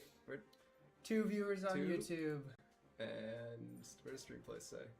Stream play says Who's unknown. playing right Oh, now? it's probably right here. 4 viewers. So Hey, Nick and okay. Charlie. Total of like 10 viewers. 10 viewers, not bad. I think one of them is my computer upstairs, but Don't don't worry downstairs. about That's it. okay. We're having fun. Okay, yeah. Exothermic is my friend Max. He's downstairs. Charlie is All right, we're going to game online. 3. Going to game 3. This was Charlie took game 1, Max took game 2, and we are on to a showdown. Let's I think this was won early by Max, but Charlie's playing really well. Let's see. You don't want to join this, No, we don't join that. but this is a different game mode than the other one for the 3rd game, Brody. So they're playing a showdown now. Yes, the previous one was battle. Sudden death. Big board, lots of time, lots of pieces. This one not so much. Just 5 pieces, smaller board. Oh, We're having some. he is making the game. and He's making it closing with the correct order of who goes first. Nah, this one's supposed to be random. Oh, true. Better not be cheating down there, Max. Is he listening to your guys' commentary? do you think? He might be watching the stream now. No, he can hear us. Like this floor is not sound deadening at all. I know, I lived up. So you're saying, Paul, you hear some crazy shit up here?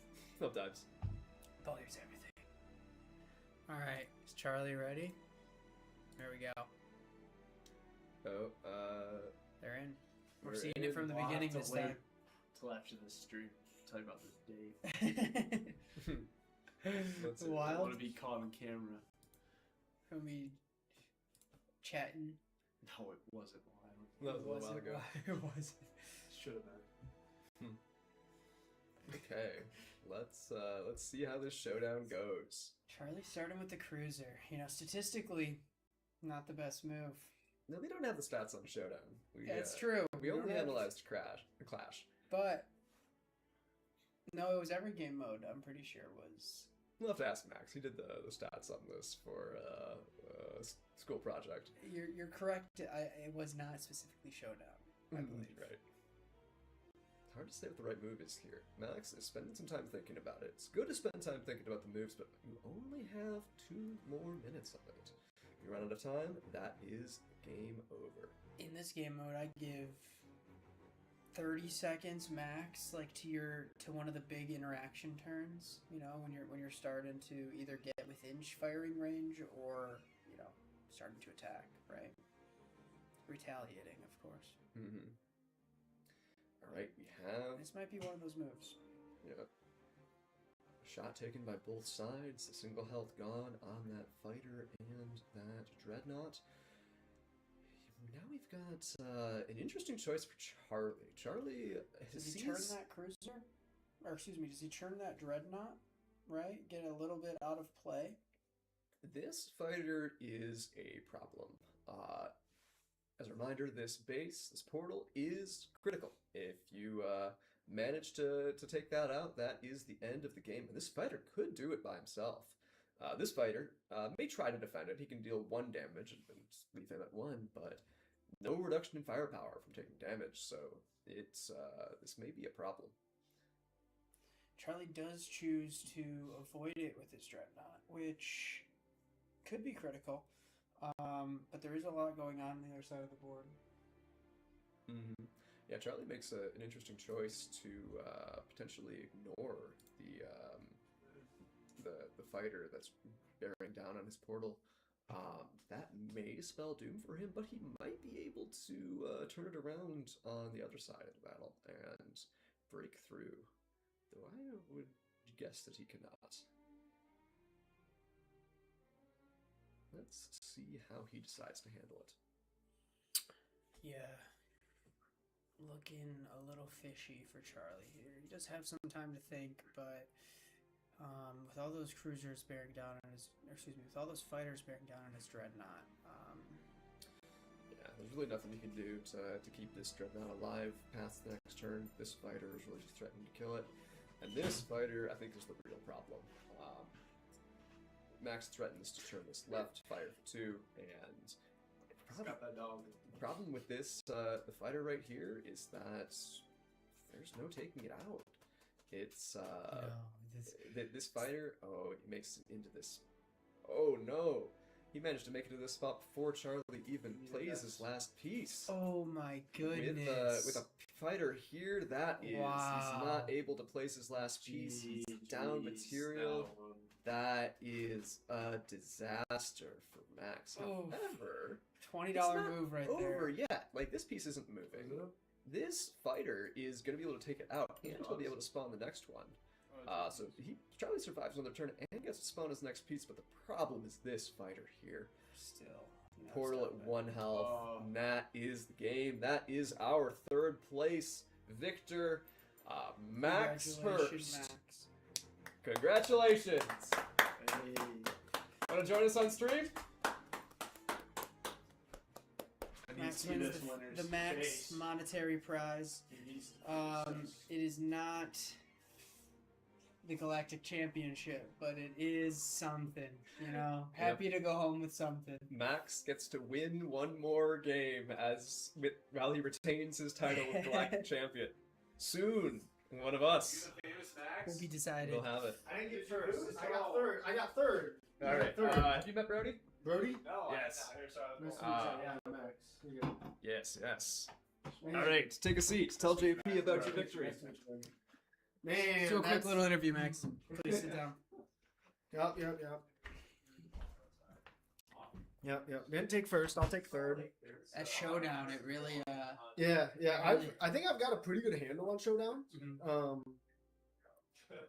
I practiced that a little bit. Did Yeah. you go cruiser first? Is that what you did? Showdown. Showdown? No, I'm just saying. Fighter Or first. excuse me. Fighter first. Yeah. Dreadnought fighter first. Fighter first. Yeah. My opener there's Fighter Dreadnought, and if you watch my last 2 games, I have a really similar opening, and I think I got a pretty good lock on it. I've been beaten once with it, but I think I have an idea of how to counter how I was beat. But I think I've got a decent handle on that. But man, those battles, There's a lot going on. I need to put a lot of work into that because I have not been practicing battle enough, and my track record shows that. Yeah. It's been pretty rough. Charlie was known for his skirmishes right before the exactly. tournament, but he really Yeah. showed up in a way that.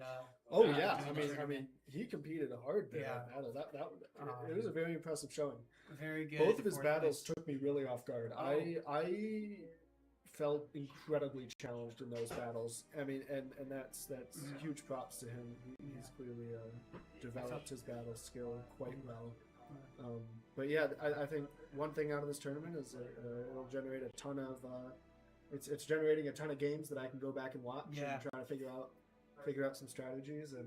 At the end there, when you put your fighter in the summoning spot, Yeah. that was pretty fun. Yeah, I think that's something I've seen before. I'm gonna be honest. Yeah, well, So- what I think maybe Charlie didn't realize here was I think he was trying to wait here for me to see what I was gonna do, so we could position it in whatever way.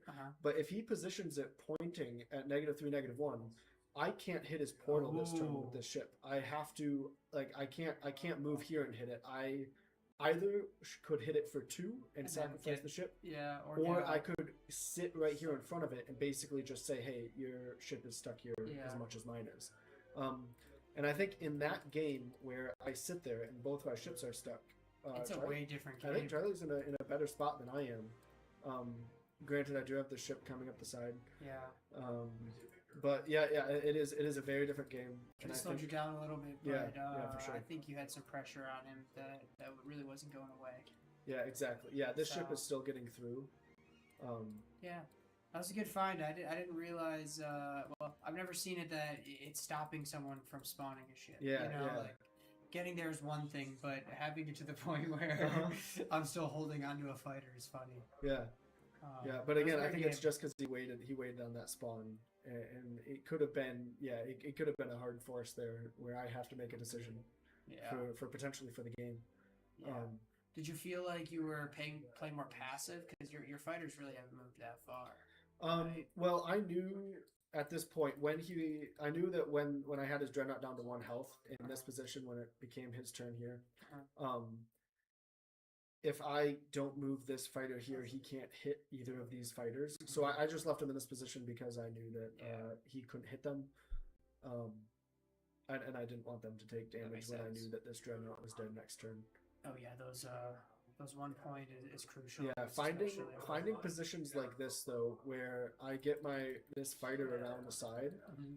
and into a position that is unhittable by any of his fighters like that. That's been something that I've been working on quite a bit actually, is finding those positions. Finding where- those spots is key.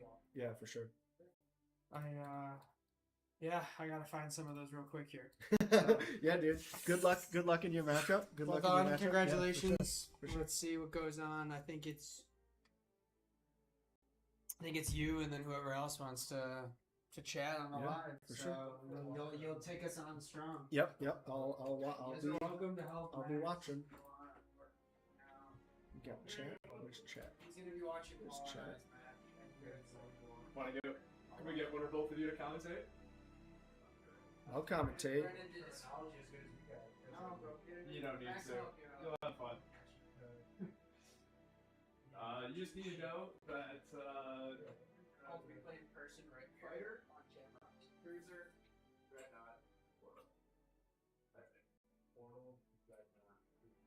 We Yes, sir. play in person right here, right now.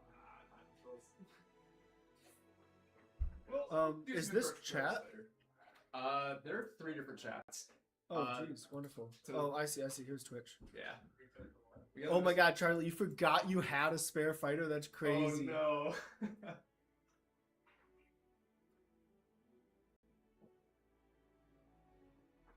Are you in?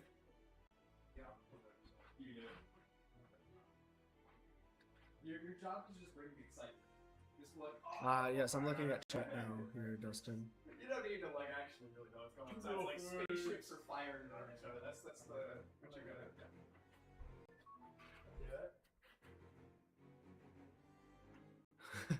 Dustin, did I join a business meeting? Is that what our commentation style is so far?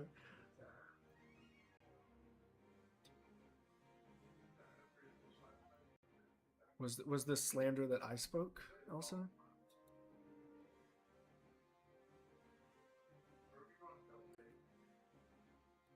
I'm just saying, I better hear some shouting up here when shit goes down. I will. Yeah. You will hear shouting, screaming and shouting.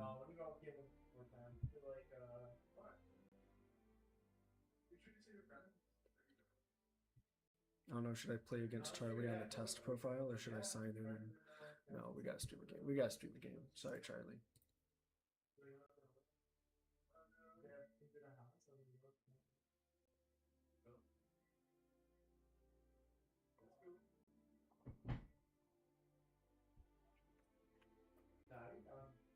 You guys want the couch cam back? Oh, here we go. We are in.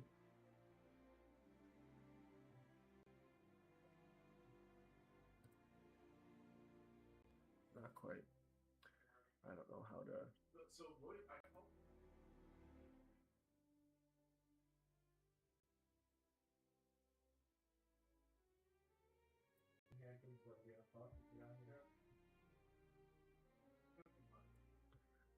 All right, folks.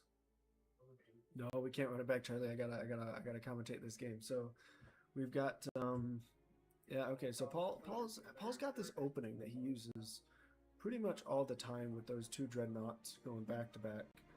And then he puts 3 cruisers up the middle. I'm really curious if someone mirrors this, how that engagement works out. But JP is definitely not mirroring this. He's got cruisers and fighters out right now. He's looking to definitely get a little bit more aggressive here. He's got that position.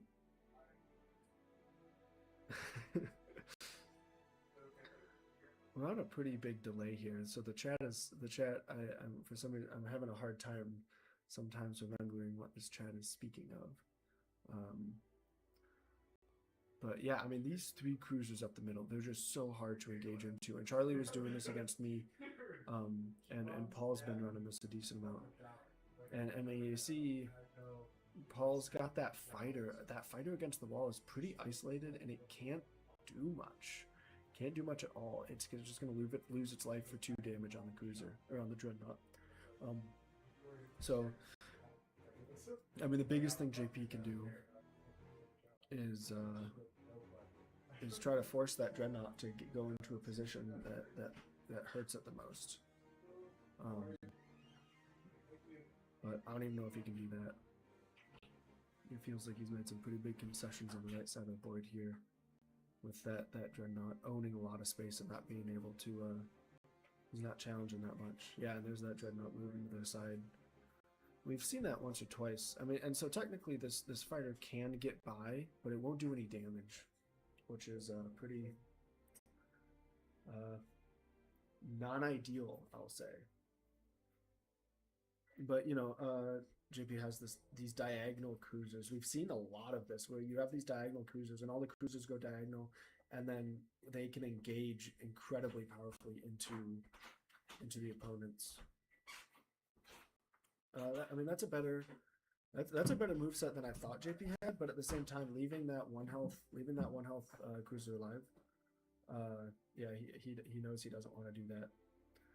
He knows that's a losing position for him. I thought Paul was over here.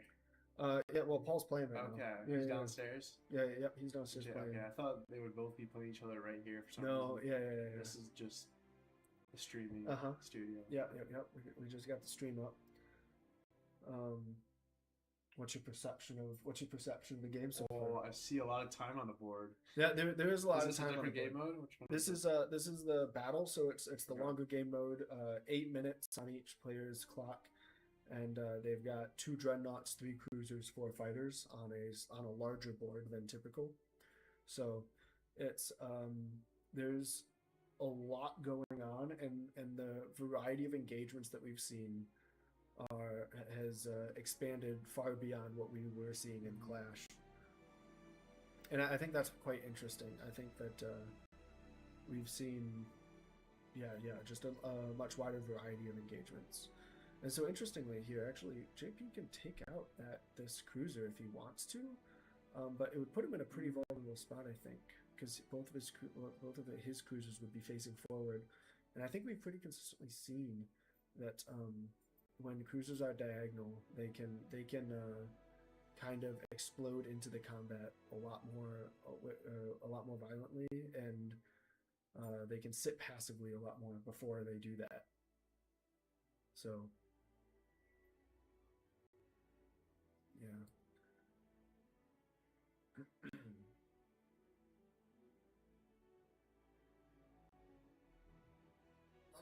Paul's thinking here. He's got a lot of time to think. Exactly, right? And he knows here that engaging is it'd be pretty bad for him, I think. And so he's probably thinking about developing his fighters up to get into these pockets here, you know, just behind his cruisers, so that when he does turn those cruisers, they can fly out there and deal the retaliation damage. At least that's what I'd be thinking about if I was him. But I just lost to him, so you know he's probably thinking about something completely. He's probably thinking about something completely else, right? Yeah, JP looks pretty clogged up down there. Exactly. Yeah, and so he's gonna be forced to move forward. Yeah, his second dreadnought is still back. I mean, he's and Paul's got both of his dreadnoughts on the front line. Unless JP has a pretty convincing fight here, in the middle of the board, I think Paul's just way better developed, especially on the edges.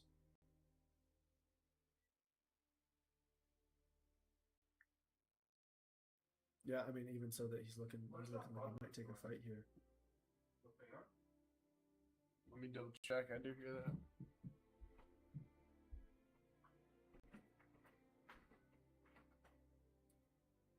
Oh yeah.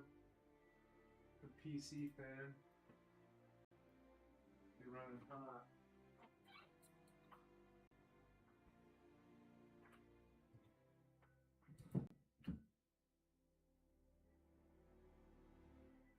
How'd you meet Paul, Max? That's actually quite the fascinating story. I met Paul when, man, how did I meet Paul? I'm trying to think of Paul's first impression to me. So Paul's father and my father, they grew up in Gaylord, Michigan together, and they were childhood best friends. Oh no way. Yeah, and then they That's attended cool. the same college, and they were roommates for a while there. So Paul's family and my family, you know, They're like uncles. yeah, exactly. They're like yeah. Yeah. Like brothers, but like uncles Yeah, too. exactly. Yeah. Cousins. Yeah. Unrelated cousins, one Right. could say. And so so I've known Paul quite a bit. I'm trying to think what Paul's first, like my first time meeting Paul, what it was like. I think if I remember correctly, he was trying to Little? convince me to play Smash with him and his sisters, and I had never played Smash, and so I got smashed. Oh yeah, Super Smash I got Bros. smashed for sure, and I remember that video game being very one-sided. But, yeah, yeah. Paul's a good gamer. He's a good. He is a really good gamer. He is a Strategist. great gamer. Yeah, and I've since learned from that Smash is not my game. Mine neither. Yeah, so Paul, Sorry. JP's avoiding engaging into this dreadnought, but I think that cruiser is just dead, even if he doesn't. But I guess his conjecture here is that he can kill that dreadnought cheaper by not engaging. But I think he's going to be quickly proven wrong here.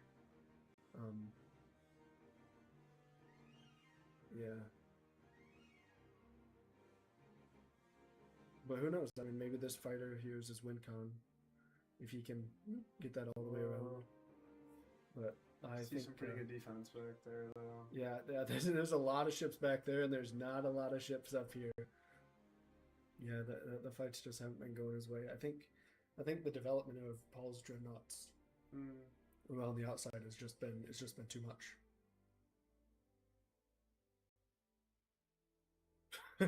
yeah, just full on retreat there. We'll see how it shapes out. But man, this position, I do not envy JP's position here. Now he's gonna have to get the goalie out of the net. Yeah. You play hockey? No, I never. No, played hockey. soccer? I played soccer when I was Goalie in the little. net. Is that soccer reference or is it hockey reference? I'd say it's more hockey, Okay. but it could be soccer. Okay. Parks, would you ever bring the goalie out of the net in soccer? All the time. Yeah, you pull the Yeah. goalie for sure.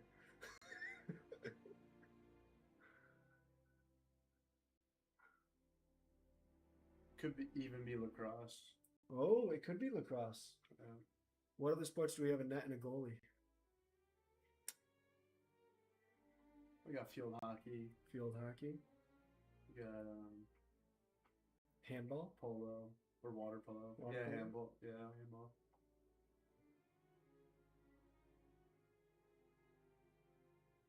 I think JP might be a little bit in death throes here. Oof, that was a Yeah, heating Yeah. move. Oh Bang. my gosh. yeah, that's His fleet was just yeah, massacred. it's gone. It's gone. I think this might be a great example to all those learning battle. Why you He's might going not out with want the to fight. spawn. You might not want to spawn your dreadnoughts last, Yeah. especially against a player that's going to have a setup as good as Paul.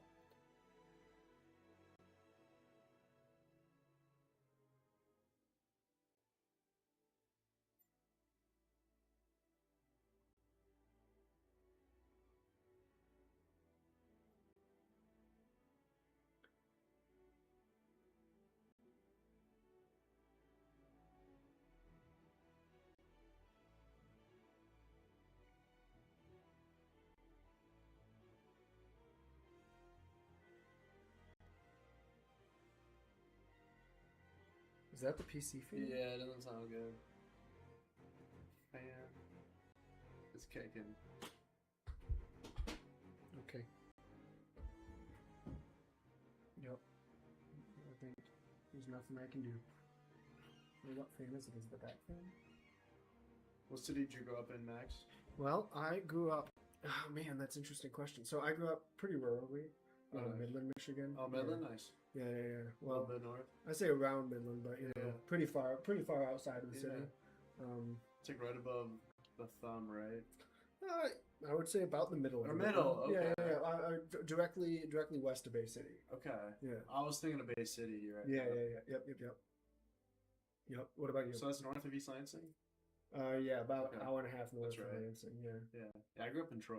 I went Oh, to high okay. school with Brendan and JP. Oh, very cool. Yeah. Yeah.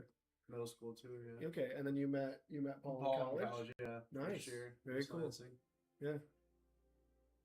Yeah, JP was Paul's sweet mate. And there it is. JP saw the writing on the wall. Yeah.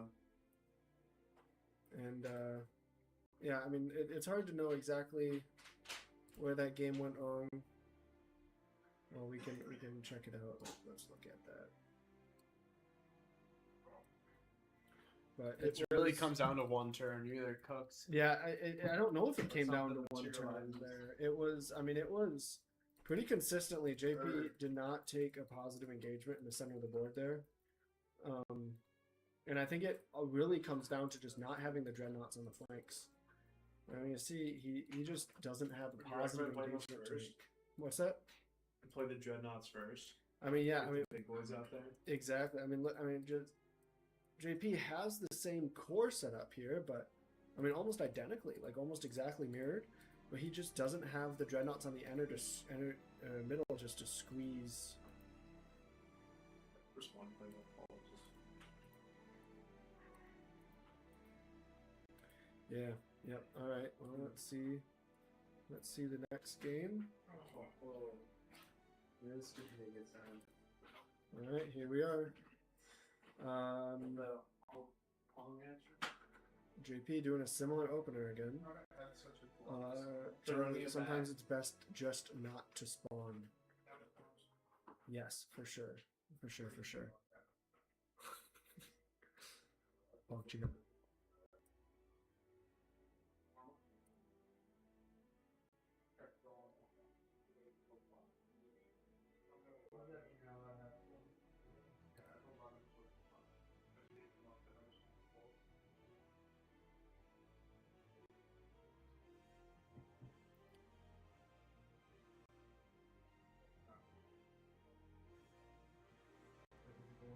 Watching back from the turn. Yes. We are all familiar with the turn. Man, I mean, JP's doing the same thing here, and maybe he can get a different setup where he gets a positive engagement onto one of those dreadnoughts. But I think one of the problems maybe last game was he never took a definitive engagement onto a dreadnought, and that just that kind of sealed the game because Paul having both those dreadnoughts flanking. So maybe if this, it looks like he's trying to isolate this right dreadnought, and that could potentially create a situation where there is an advantage.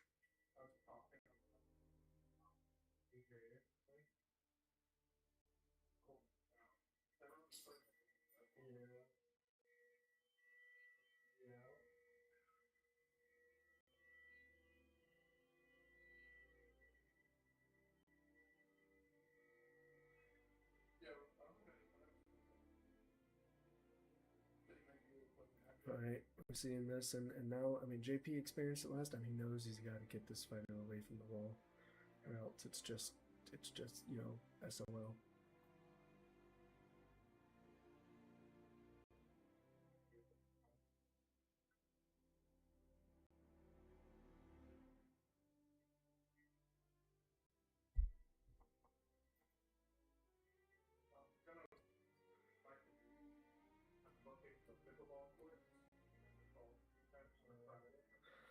Oh, that was a really quick turn from JP, and he didn't get his fight away from the wall. And I'm scared for that fighter because Paul moves his Dreadnought one more forward, and yep, there you go. That fighter's just isolated. I mean, it's kind of The Walking Dead post-show. This would be super helpful if I was familiar with The Walking Dead.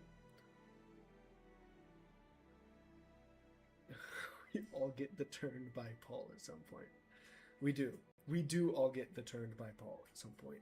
It is a inevitable fact about playing Star Gambit.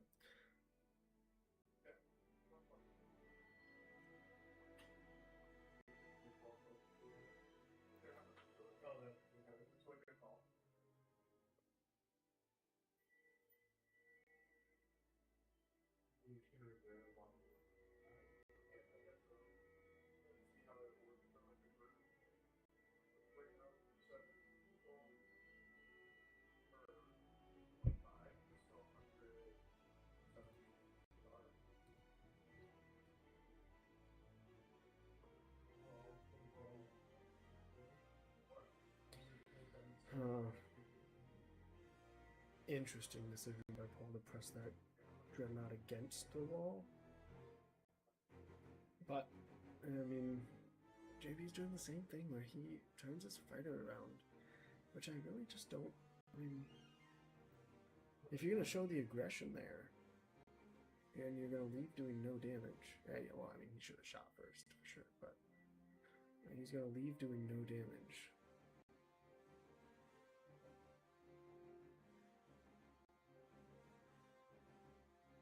I just don't see the utility in trying to apply all that pressure if you're not going to then use those pieces to damage.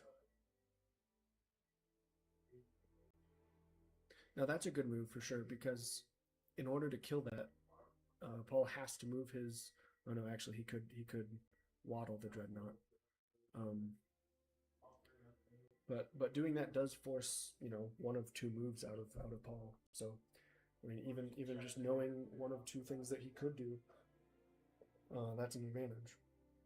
But man, this sortie of fighters here that Paul has, and they have this 3 hex space here where they can fly within. I mean, that's just it just feels good to have that space there to maneuver and all those fighters. I mean, you're usually scared of a fighter or two because it can only do 1 or 2 shots. Or you're less scared because each fighter only gets 1 shot. But when you have all 4 clumped together, there's a lot of firepower there. And I think JP, this is going to be a pretty big turn here. Where he's probably going to lose. I mean, if Paul wanted to, he could kill this by turning this cruiser, and he could advance this Dreadnought, do 2 damage, and then do 2 damage with this fighter, and kill all 3 of these units. Now it would leave this cruiser in a vulnerable position, and he's gonna elect not to do that, which is fair. But he could kill that cruiser there if he wanted to.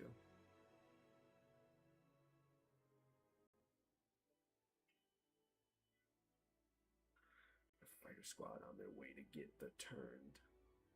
Oh, shit. Well, I worry that maybe Paul can hear me. I'm sure he would have found that on his own. But maybe I should speak less.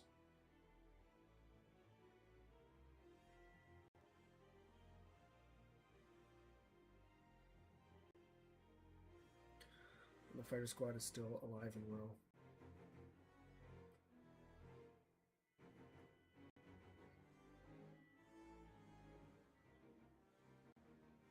Man, yeah, this is just brutal.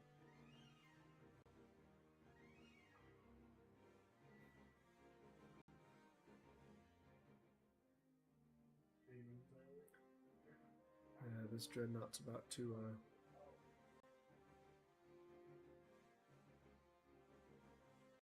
Actually, can Paul kill this Dreadnought? I don't know if he can. I see 1, 2, 3, 4, 5, 6. Yeah, he can if he would like to. But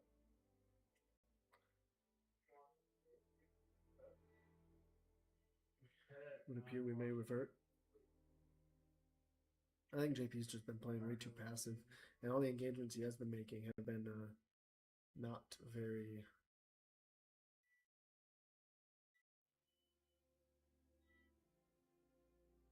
I mean, I think his hesitance.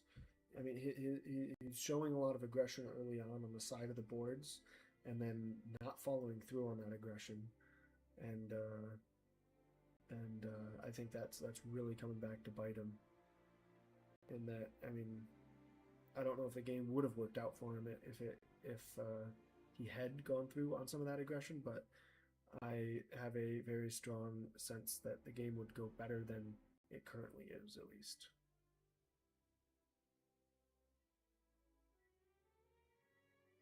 But Paul has done some incredible positioning here.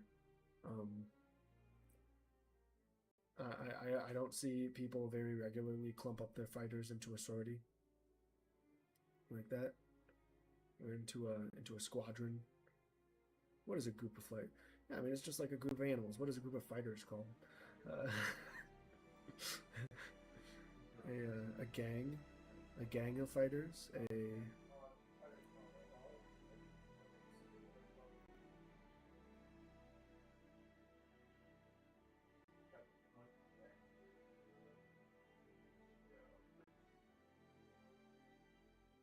Yeah, there you go. Oh my gosh, look at Paul interweave all these units in order to deal maximum damage. It is a cursed and beautiful sight, all at the same time.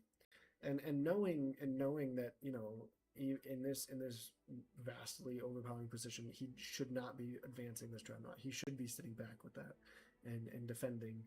It's pretty sick. It's pretty sick. And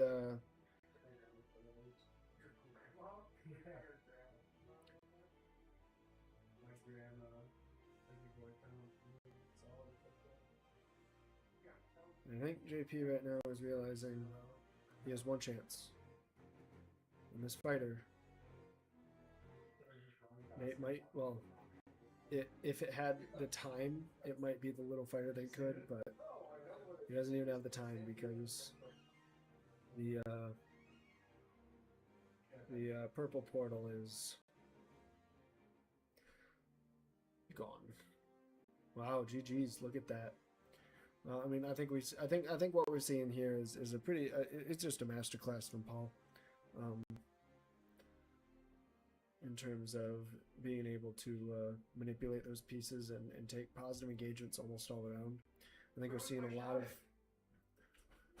Oh, I'm sorry, I forgot to shout when Paul. Well, here's the thing: is it wasn't any specific turn. You didn't. I mean, as we've been talking, you didn't really turn him. I mean, my overall analysis on this game is JP showed really strong aggression out of the gate in both games, and he never followed up on either of them. He always backed out of that aggression, and I think formed a losing position out of it. But I think you really well manipulated. I think you just really well manipulated those engagements. It was interesting. From a position of power. You're right that it wasn't just like any. It's good on stream. Chat this through. Yeah. I mean, well, JP, do you want to sit down and talk through? Like, ask us questions and shit. Yeah. Okay, so, I mean, I think. Oh, maybe I should just go back to the beginning. JP opens with aggression pieces, right? He opens with fighter cruiser, cruiser fighter, which are, you know, aggression pieces versus Paul opening up with the dreadnoughts, which are really position pieces versus aggression pieces. And JP shows a lot of aggression in game 1 and game 2 on one of the flanks, and you show a lot of aggression over here. And then as soon as Paul gets there, so you used your opening turns to place the aggression pieces, and then it feels like the advantage of those pieces wasn't necessarily used because you're letting Paul meet you with the position pieces. No, I know. I just stopped pushing with it, which I was dumb. I mean. Yeah, I also felt it happened on the other side too, because like in the next turn he pushes the fighter up to -5-1, and it stayed there for pretty much the entire rest of the game. And I wonder if you wouldn't have had a little bit of a better shot trying to get that fight around. Yes, you would have sacrificed it, but my Dreadnought would have been pretty much out of the game dealing with it. Like, I was worried, like, I think maybe the turn before this, when I thought, okay, am I going to get into a position where my Dreadnoughts are just getting pulled apart, and you can just bust right through my center? But you didn't go for it, and I don't know if it would have worked to go for it, but it worried me for a second. And I see you're scared of that on this side because you actually press your Dreadnought all the way against the side. Yeah, that was like, which I didn't expect you to do at all. I was like, that's weird. I spent some serious time thinking about that. I think that was my longest turn was that one, thinking about what to do about that fighter on the side. And I decided to go all the way up to the wall, and I was, it felt right. It worked. But yeah, I was definitely concerned that my Dreadnought was just going to be too far away from the action in the center. I think part of it was that, JP, you didn't have any Dreadnoughts that were, like, relevant in the center. Like, if one of those 3 cruisers in the center was a Dreadnought and you could kind of just, like, try and force your way straight through, that might have been a real threat to me. Because, like, my Dreadnought's just out of the picture. You're just, like, dealing with your one fighter off the side. I think these cruisers will always dominate a Dreadnought unless that Dreadnought has some really...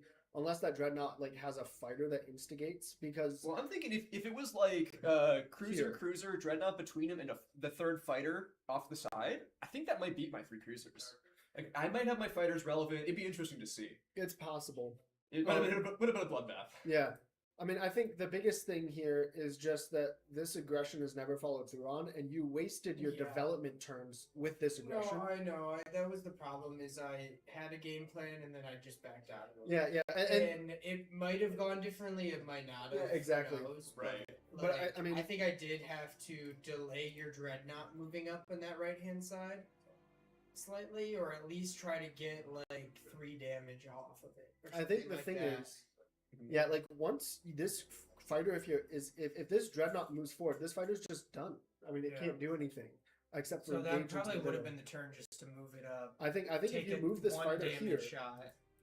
even if you think you're going to take a damage, and potentially even knowing that this Dreadnought's going to advance, moving these cruisers over to potentially counter this Dreadnought play, because Paul has this incredible bookending strategy. I keep calling it like bookending. Okay. Where like these that. 2 Dreadnoughts, they capture the battle. They don't let anything outside, and when you do try to challenge the middle, they squeeze it. And if you don't take out one or both of those, you're just going to get squeezed. And I think we've kind of seen that, where it's so hard to make an engagement where when you have these Dreadnoughts squeezing the ends, because if this Dreadnought wasn't here, your fighters could maybe be up here and swing in and do damage, and same on this end. But because they're there, it's so impossible, to retaliate here. Yeah, I think one thing that you said in one of your games was that the fighters have a greater ability to engage on my cruisers in the center. Yeah. I think that there might be 2 weaknesses to what I'm doing here. Is that my Dreadnoughts are huge investments. They're really important pieces. They're big, they're slow, and I'm taking them off the sides, and I'm doing a lot of work with them, but I'm also, I think, neglecting the center into some regard. Like, yes, I've got all 3 of my cruisers there, but if you're just sending, like, 1 fighter off to each side, you can bring a lot more force to bear in the center than I really can, especially if I'm trying to maneuver my fighters around right in the middle. I think that might be, difficult for me, to really win that. If you've got, like, 1 Dreadnought in the middle plus 2 cruisers and a fighter or 2, you might just be able to get through my Dreadnoughts. And, like, my Dreadnoughts have a bad choice between, like, oh, I need to turn right to deal with a fighter, or I can turn left and deal with the engagement in the center. Yeah, exactly. And, like, forcing me to make that choice versus letting me just take it really slow and slowly push stuff forward, I think would have been put me under a lot more pressure. Yeah. And then I think... Sorry, I was going to say, I do think the going out quick is the right move to at least spread out the Dreadnoughts. Yeah. Like, you have to get wide just because if you don't, there's no getting around it in a sense. Yeah. Like, the Dreadnought's always 2 moves away from squishing a fighter on the edge. Yeah. Right. And I don't know, I didn't feel good about my Dreadnought to the edge move. Like, I felt like I had to do that. And I could have pushed it forward, but I was worried that that was just pushing it too far, and, like, you'd be able to get engaged on in a useful way. But, yeah, the fact that I was able to play this so slow, I think, was to my favor. I think, No, yeah. I didn't see any. Once you move that Dreadnought up, I didn't see any like moves I liked. Like it was just in my head, just like everything was kind of like, damn, he's just gonna get me in 2 turns for this piece. And it was exactly. like, I mean, it you missed a truthfully was damage just here. like You didn't that. fire. Oh, I did. No, you didn't I fire mean, that. Great. But at the same That- time, I that's think the story of it. I think maybe just committing that into this fight is better Yeah, than I not. agree. I thought about that. Yeah, letting me turn my Dreadnought back in and just kind of power into the fight. You were gonna do that anyway. It's not true. like But that it being was at 2 less health, I think might have mattered. maybe. Yeah, I think that definitely was the move. It's not I like guess I you were forgot to baiting fire- me I in, forgot to because I already fire. wanted to do that. Yeah.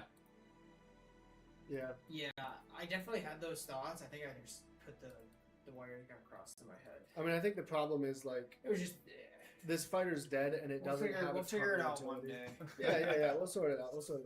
We're gonna have a solver, and it's gonna show like No, it's we gonna did show it before. it's gonna show that like at this position, like Paul already has like an 80% win, right, or something like that, right? I don't know. It's probably gonna tell me that we both made game-losing blunders multiple Oh, times. for sure. Like, Yeah, that's what yeah. I'm expecting to see if we Yeah. can actually get a chess like some like stockfish. et cetera. Yeah. Yeah.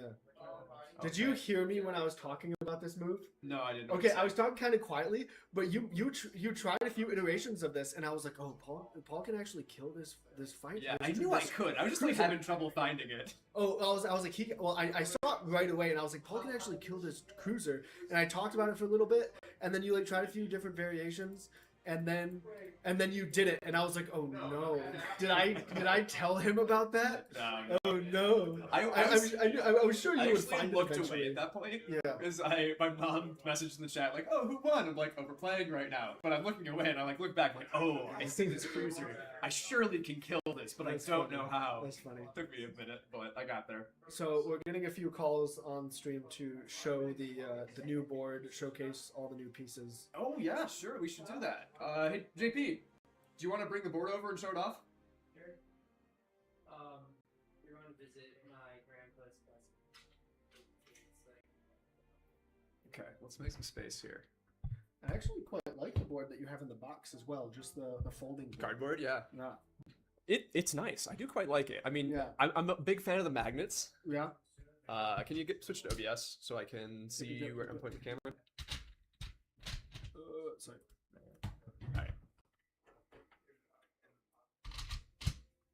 Alright. So, Let's get a good frame on yeah, that. JP, I'm going to get up, JP. Here, show Okay. off your board. Well, this is Star Gambit. We've been playing it only for the last 4 hours, but the pieces themselves are SLA resin printed with lasers, and the gases are very toxic, so be careful. But Very is a strong. now that term they're there. cured, Introduction and- of your board is that it's toxic. now that they're cured and painted, it's lovely and beautiful. But the bottom pieces are normal FDM printed, and then you have dials for health with little red for indicators of which direction to go to, or which health you're at, and then the different colors indicate which piece you're on with our another FDM printed PLA board that has magnets that can not hold it very well. Nice. I don't know why. I did that once at the Atmosphere conference. I think it's the was like, new- oh, it's not quite good enough. Well, it'll hold them on for a nice jiggle around. Yeah. So you can't quite. So you could play it in 0G, It's true. Theoretically. which is obviously where this is taking place. Is in 0G. Oh, naturally. I Well- think you might get the dials like floating upwards a little. Yeah. I wonder if there's any way to like put some sort of rubber gasket so those dials sit a little bit better. But I'm sure you guys have thought through all of this. Yeah, we. It's just more material, or like. Yeah, writing but on a I mean, bracket I feel like cost. they're a little bit. I mean, like they. I If feel you like say they- sit a little better, what are you thinking? What are you thinking? Like rubber Like, gasket? you job? could put like a small, like really small O-ring between the two, and it would have a lot more friction. And Yeah. I might have a really. We might good want a little feel. more friction. Once we move away from SLN, Yeah. SLA, For which one? For the dials. The problem is that they've got relatively tall layer lines. What we wanted to do was make it like have minimums where it would like kind of snap to the numbers by having like little ridges in the bottom. Yep. But it didn't work in the FDM since it was just like layer lines were running into each other and it was just locking. You have to like pick it up and turn it. But once we start injection molding these, that's totally doable. Cool. That's the goal. Cool beans. All the pieces should be designed for injection molding as well. Oh, So, nice. Yep. It's basically there. They just need like all the other shit. Gating overflows. All right. Want to switch OBS back to the Just Our Faces? Well, And let's close the stream and give it a send off.